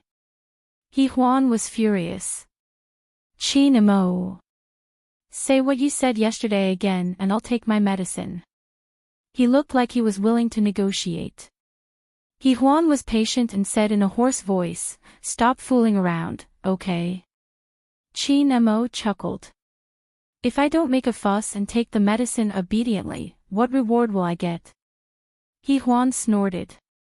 I'll come over this weekend and we'll share a room, he said directly. He Huan didn't want to be entangled with him, so he didn't say anything. Satisfied, Qin Mo hung up the phone and went to order medicine. He Huan put away her phone and was speechless. She couldn't do anything to him. She could only calm herself down and start filming. He Huan was a workaholic. She forgot about Qin Mo as soon as she started filming, but Qin Mo wasn't someone she could ignore.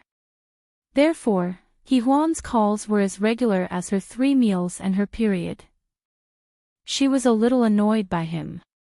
She never got distracted when she was filming. This was probably because she was a little flustered. She had never interacted with a man like this before. Because Qin Mo's presence was very strong, Rollercoasters seemed insignificant. A week passed quickly and it was Friday. However, there was no movement from Qin Mo. He Huan knew that his arm had recovered. He said he would come over, but he didn't come. She didn't know what he was up to. After finishing filming on Friday, the crew had a dinner together. He Huan was not in a good mood. She was worried about something. She was afraid that Qin Mo would come over and she had a vague expectation that she didn't want to see.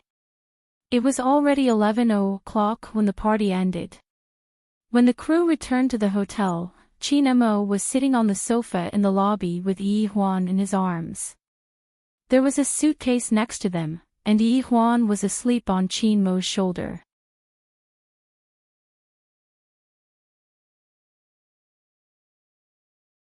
Chapter 4250. Looking at Qin Mo and Yi Huan was a little confused. But she still walked over and stood in front of him. You're really here? Qin Mo's gaze was a little deep. Yi Huan wants to come over. Yi Huan was speechless. Wasn't he the one who wanted to come over? But she kept thinking about Yi Huan. She wanted to hug Yi Huan. Qin Mo whispered, I'll hug her. She's asleep. You take the suitcase. He looked like he was going to be the couple of the crew. Yi Huan couldn't refuse or say anything in front of so many actors, so she took the suitcase and followed him into the elevator. There were a lot of people, so of course, it would not be just the 3 of them. Kong Qiao and Qin Mo were close, so they naturally came over to greet them. Rollercoasters was originally with Kong Qiao, so it would be a little awkward if he left now, so he followed them. The atmosphere in the elevator was a little strange.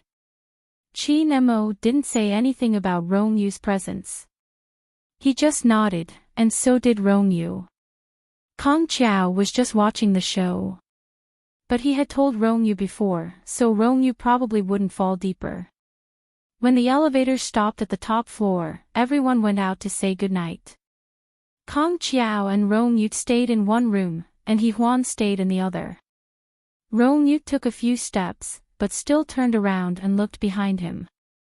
Yi Huan and Qin Mo stood at the door. Yi Huan swiped the room card and then they went in together. The door closed again, and Rollercoasters was still looking at them quietly.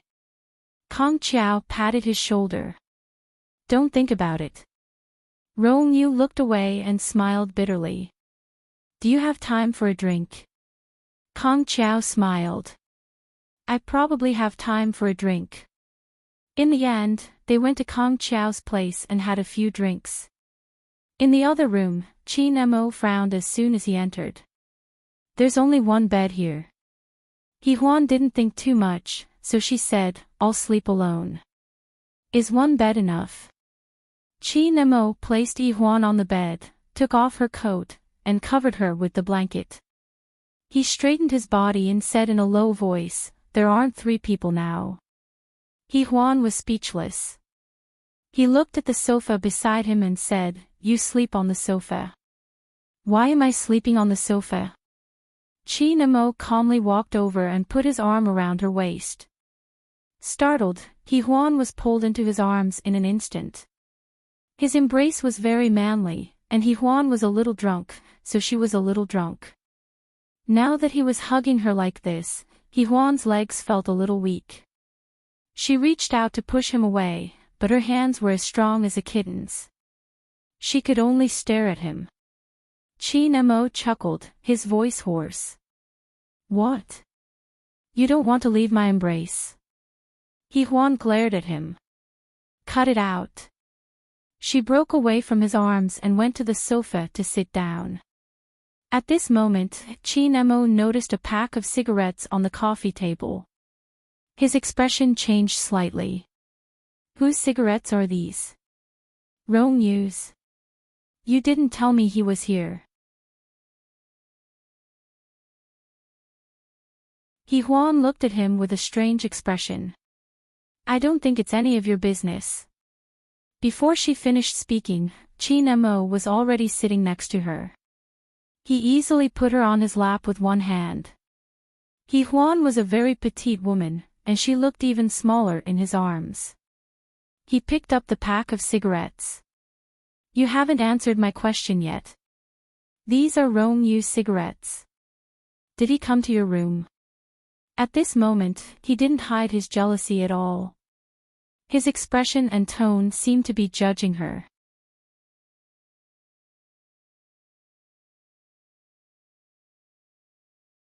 Chapter 42-51. Yi Huan's expression was a little strange. Why do you think it's his cigarette? Chi Mo's tone was a little strange, and the expression on his face was even more unpleasant. Then whose is it? Kong Chiao's. Kong Chiao was also very good-looking, so it was not impossible. Right now, Chi Nemo was like a jealous woman, treating every bush and tree as an enemy. Yi Huan glanced at him, then took out a cigarette from the cigarette box, and said very lightly, I smoked it myself. After saying that, the look in Chi Mo's eyes changed again. He stared at her for a long time, and then said in a low voice, Yi Huan, you are a woman. I know. She looked innocent, which made him even angrier, and he stared at her. Yi Huan was confused. And Chi Mo's expression was even more unpleasant.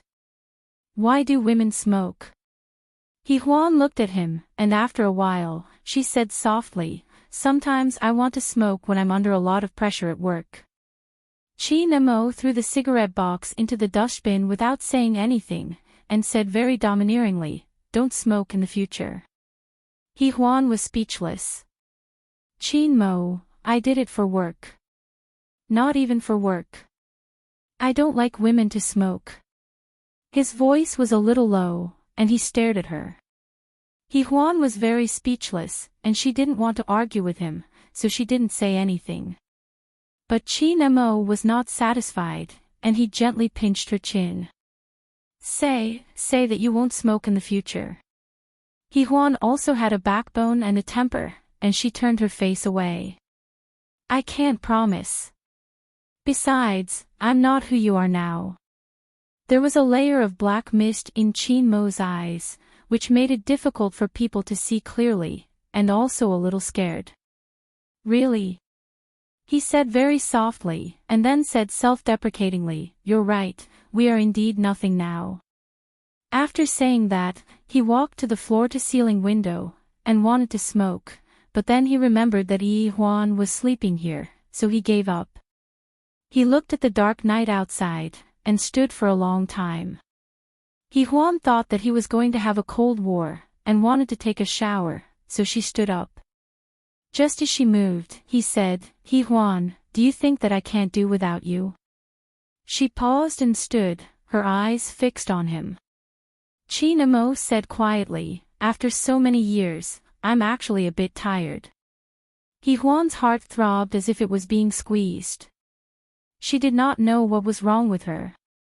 She only knew that she felt a little uncomfortable. He said he was tired.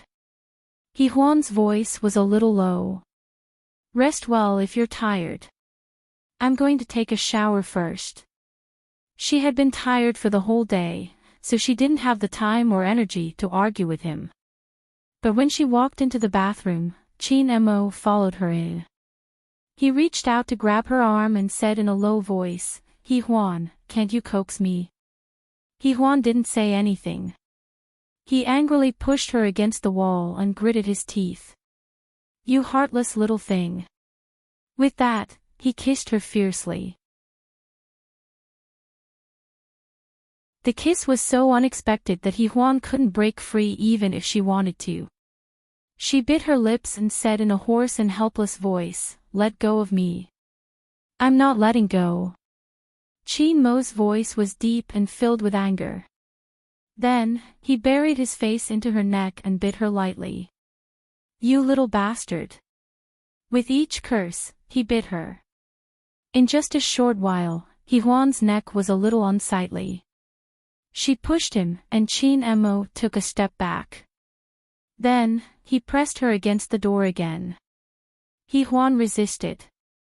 After a few times, she bit her lips and glared at him, panting. Is this what you came for?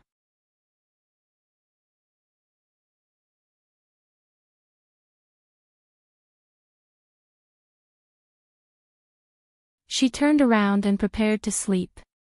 Even if it was on the sofa, she would accept it. However, the moment she closed her eyes, he hit her but hard. Huan said in a low voice, Chinmo, what's wrong with you now? He leaned over and raised his hand dangerously. We haven't talked about your smoking. Huan felt that he couldn't keep looking at her, so she said in a tough voice, I won't smoke anymore. I don't believe you. He was insatiable. Huan was about to explode. She glared at him and said, what else do you want? If you want, you can have as much as you want. No matter how much you want, I can't keep you company. Do you want me to call too for you? Update tomorrow.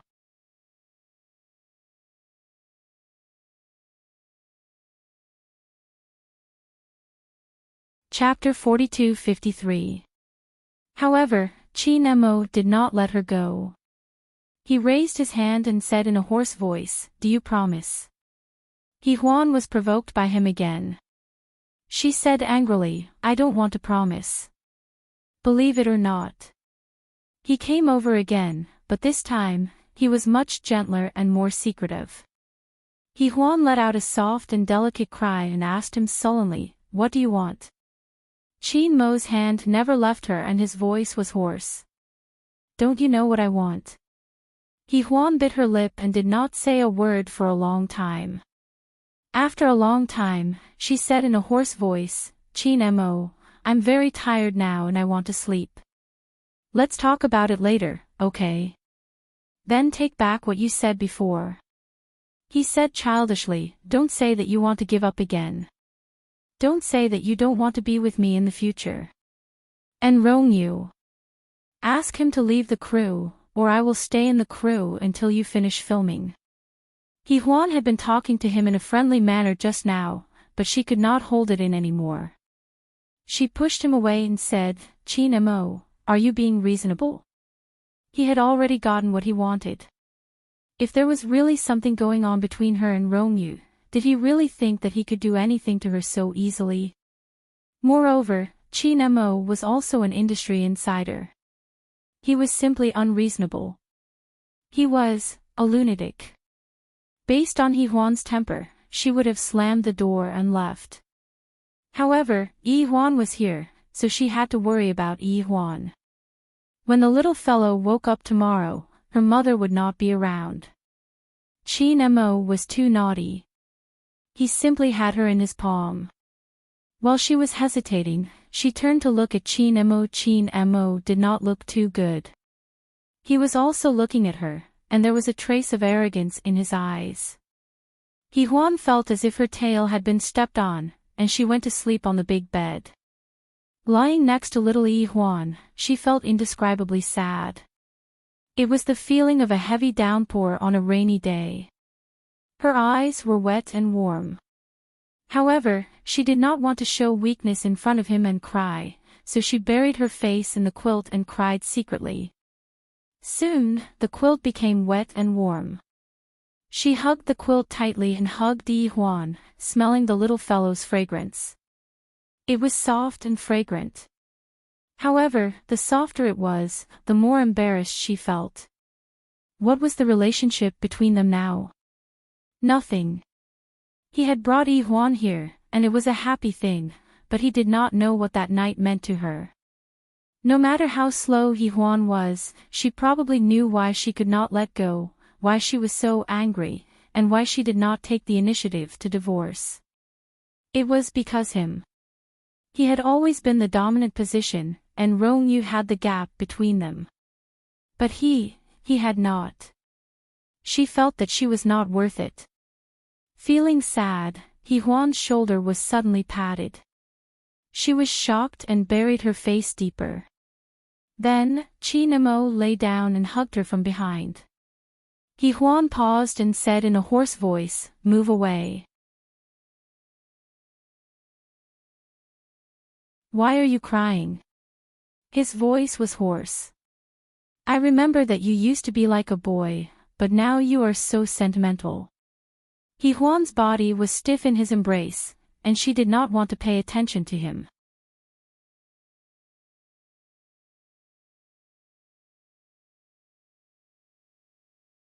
Chapter 42-54. She struggled silently but to no avail. Chin Mo seemed to be hugging her casually, but he was actually very overbearing. Huan had no choice but to say softly, "Let go of me, I don't want to let go." His voice was deep. "Are you angry?" She remained silent.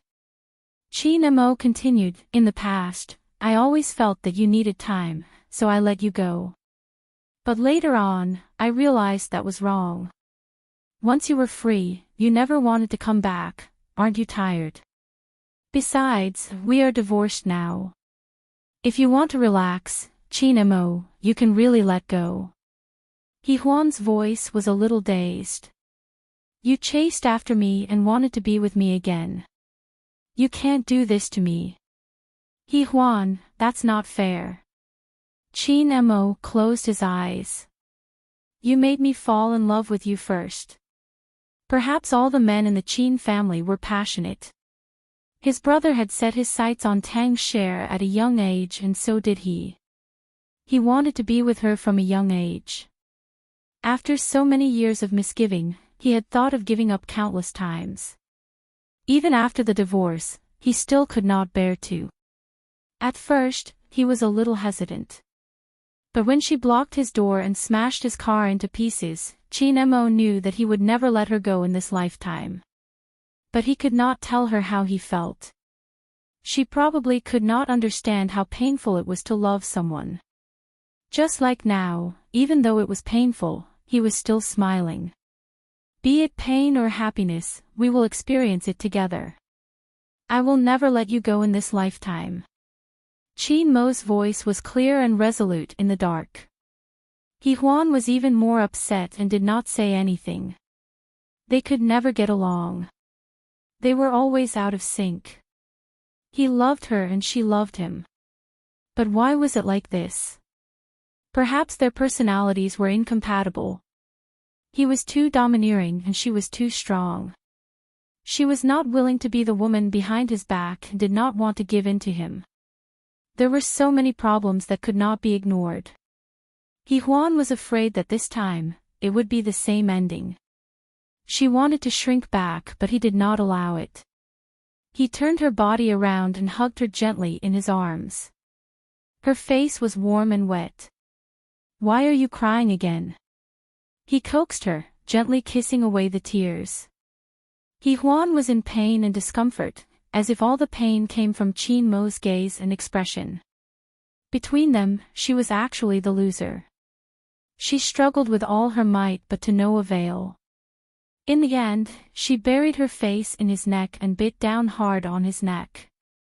She bit down hard, as if she had exhausted all the entanglement they had in this life, wanting to release all of it in this bite, all of it vanishing into thin air. Only when her mouth was filled with the taste of blood did she slowly loosen her teeth. Qin Mo couldn't move. After a long time, he said in a hoarse voice, "Don't cry, huh? When you cry, my heart is in a mess." He Huan did not make a sound. She just lay in his arms like a little animal that had exhausted all of its strength. She used to be so lively, but now, she was like a broken wing in his arms. Struggling and doing anything else was useless. She was no longer the He Huan of the past. She could vaguely feel that the person she loved was Qin Mo. Perhaps it had always been so. He Huan lay in his arms and cried for a while. She thought she would not be able to sleep, but she eventually fell asleep. Qin Mo looked down at the girl in his arms. He had an indescribable feeling in his heart. It was sour and painful, but also a little sweet.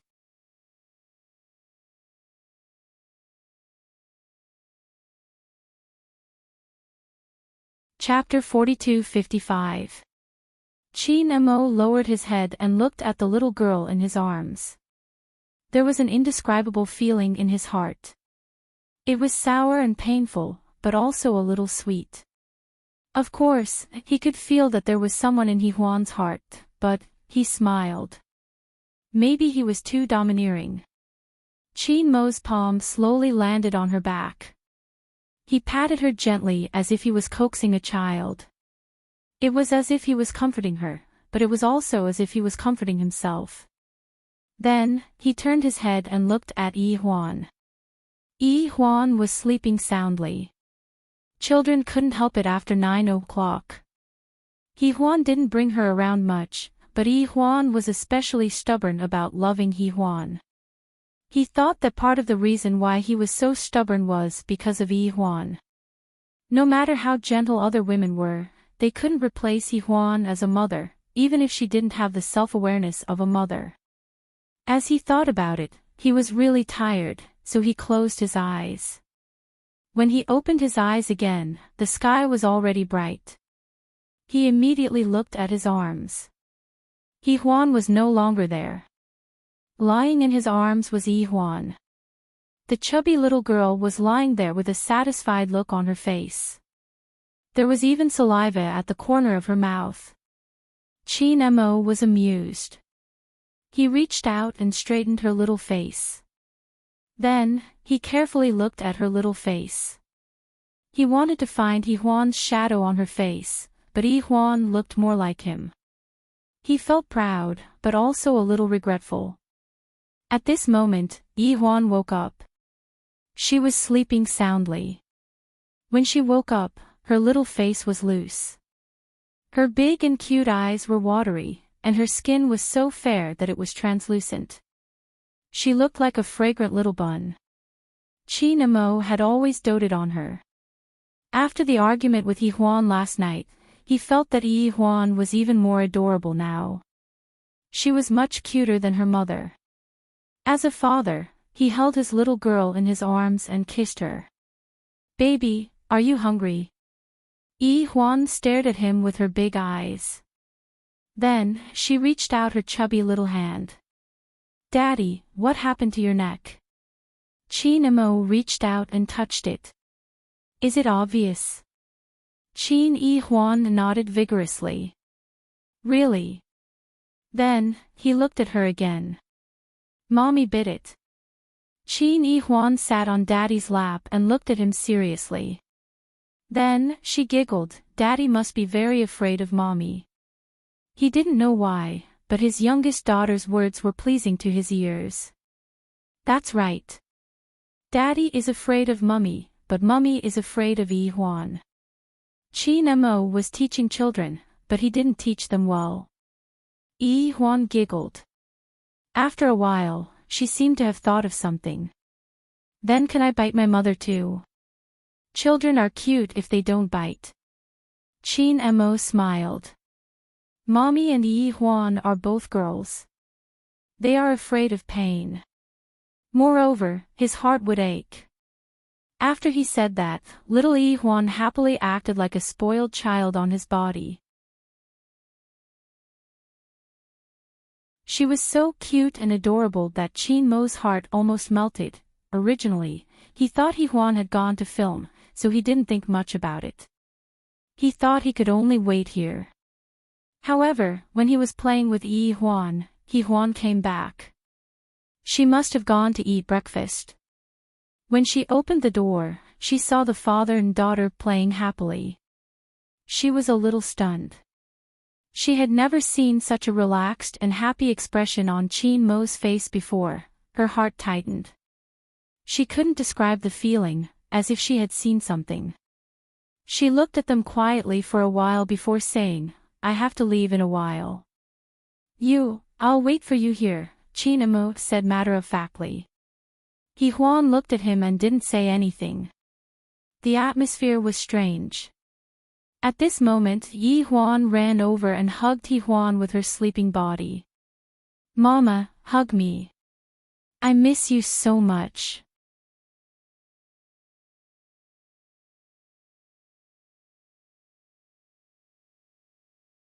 Chapter 42-56.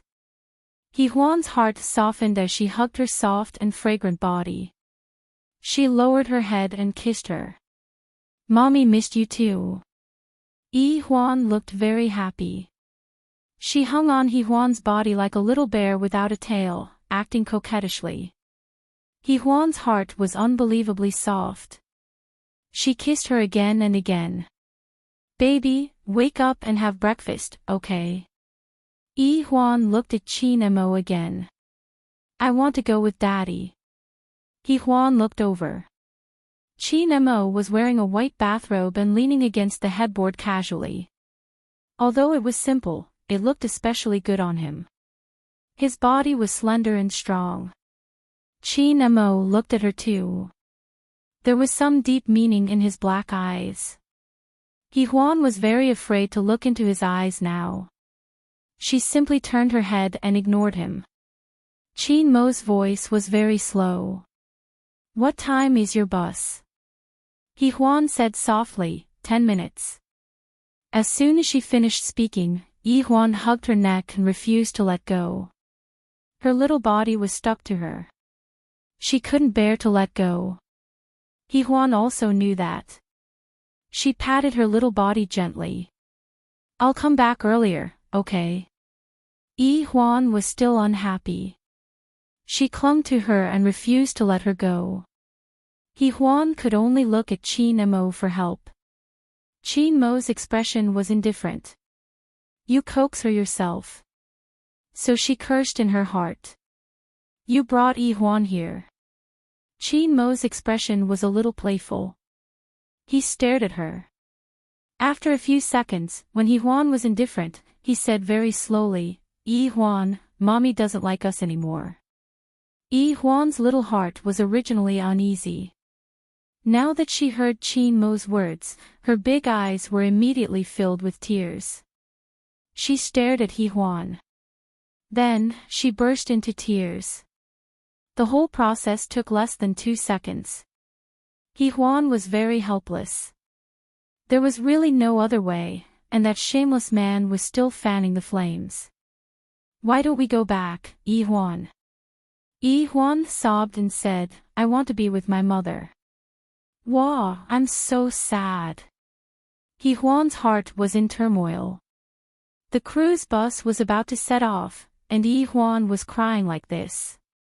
How was she supposed to leave? Meanwhile, Chin Mo got up, went to the bathroom to shave, and directly threw Yi Huan to Yi Huan. Yi Huan was speechless. She carried Yi Huan into the bathroom. Chin Mo, you made her cry. Chin Mo had already picked up the razor. He looked at her in the mirror and smiled lightly. But the target of her anger is you, not me. He even had an apologetic look on his face, which really infuriated Hee-hwan. Meanwhile, Chin-mo had already started to shave. Occasionally, he glanced at Hee-hwan, who was still crying, but it was still Hee-hwan. Hee-hwan was furious, but she had no choice but to coax him. Just then, her phone rang. She could only pick up the phone with one hand and carry Hee-hwan with the other.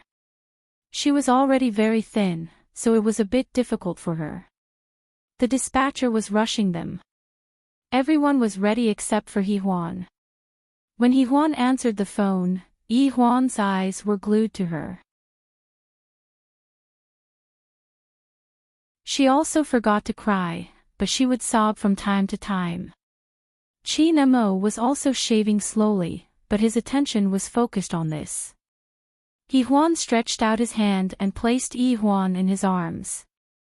Coax her for a while. Chin-mo held her with one hand and stared at her for a while. Then he said slowly, "Is work really so important that you are not willing to coax her?" Hee-hwan held his hand. "Chin-mo, you are unreasonable."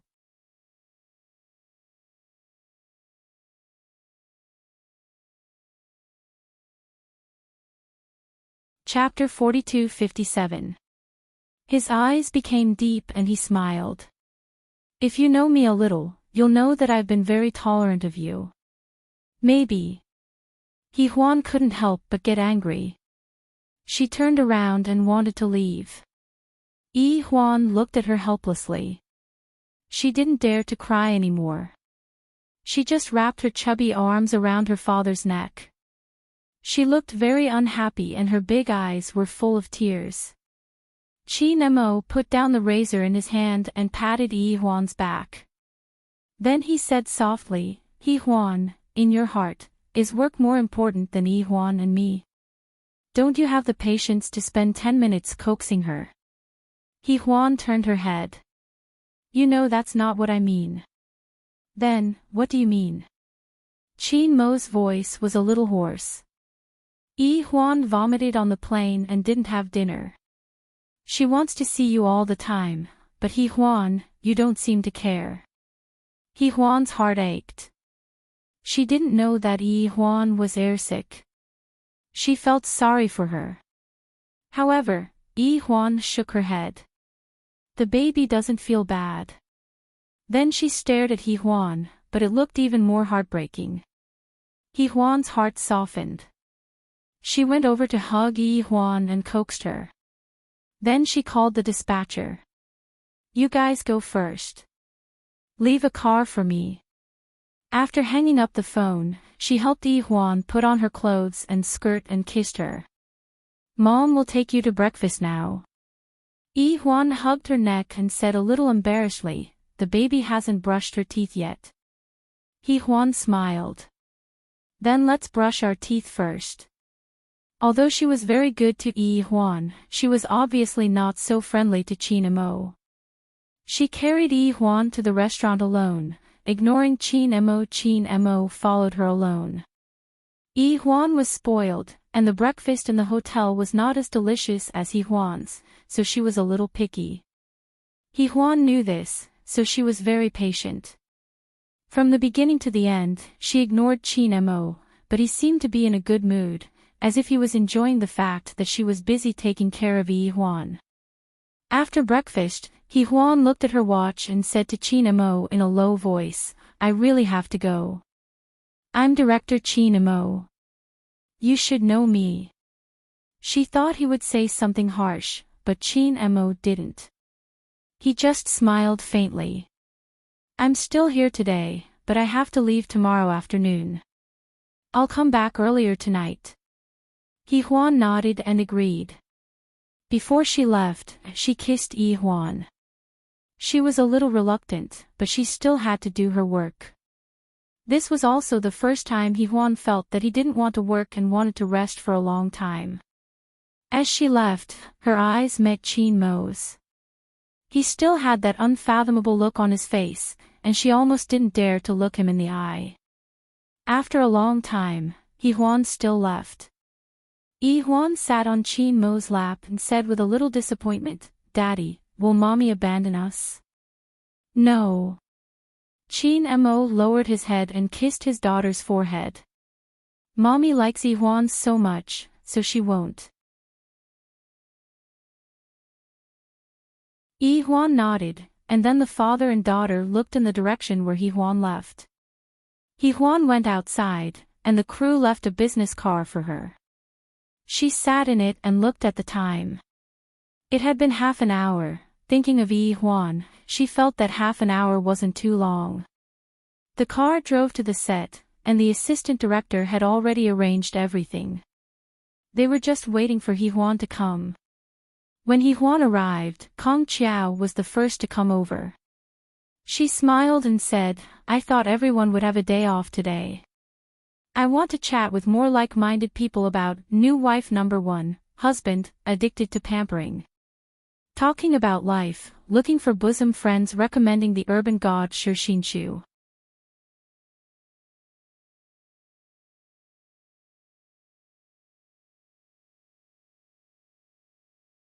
Chapter 42-58. When Yi-Huan arrived, Kong Chiao was the first to come over. He smiled and said, "I thought everyone could take a break today. The crew never takes a break." Yi-Huan glanced at him and said, "Are you joking with me on purpose? Is it that obvious?" Kong Chiao smiled again and said, "I'm just helping you relax. You don't need to thank me. Look at how fierce you are." Yi-Huan ignored him and asked thoughtfully as she walked, "How are you and Su Mo now?" Kong Chiao's eyes were full of gentleness and he said, "Yes, not bad. Su Mo is pregnant." Yi-Huan was a little surprised. "So soon?" "Sometimes, you should tie her up when you should." Kong Chiao smiled meaningfully. Yi-Huan looked at him strangely and said, "A man like you wants to tie a woman up? I thought it was a woman who tied you up." Kong Chiao smiled and said, "It's not that a good man doesn't want stability. President Qin is good enough, but he is still very loyal, right?" Yi-Huan glanced at him and said, "So you have something to say? Let's start filming." He added, "I'll ask the scriptwriter to add a kiss scene for you later." Kong Chiao smiled and didn't say anything. However, Yi-Huan also silently listened to what he said. Maybe Qin Mo's mentality was the same as Kong Chiao's. Could she and Qin Mo really start over again? This question had been bothering her for the whole day. For the first time, Yi-Huan was distracted during work. And it was for a man. After work, the crew was supposed to have a party again, but she declined. She allocated the funds and went back to the hotel early. It was only 6:00 in the evening. When Yi-Huan got out of the car, she saw the red clouds in the sky and the twilight was coming. The lights of the hotel were already on, and the golden sky was dyed golden. Yi-Huan entered the elevator and swiped the door. Qin Mo and Yi-Huan weren't there. She was stunned for a long time before she went to the changing room. Seeing that their luggage was still there, she let out a sigh of relief. She didn't know why she let out a sigh of relief. She took out her cell phone and dialed Qin Mo's number. He picked it up quickly. Yi-Huan asked him, "Where are you?" On the other hand, Yi-Huan spoke in a childish voice, "Mommy, Daddy is taking me outside to play. Come quickly." "Oh," Yi-Huan said. She lifted her sweater and sniffed it. "Mommy, can I take a shower?" Later, it was Qin Mo who answered the phone. "I'm at Pingon Street. Take a taxi and I'll send you the location later." Yi-Huan nodded again and went to take a shower. In less than 10 minutes, she came out with a towel drying her hair. She opened her wardrobe and started to pick and choose from the few clothes she had. After the tea, she chose a sweater and a pair of jeans. Actually, Yi-Huan didn't know why she cared so much and why she wanted to wear something different from usual. Maybe it was because Chin Mo was usually too particular. But she quickly thought that he was nobody to her.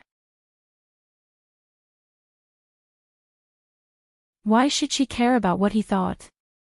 So, Yi Huan closed her eyes and picked a thin sweater and a pair of jeans.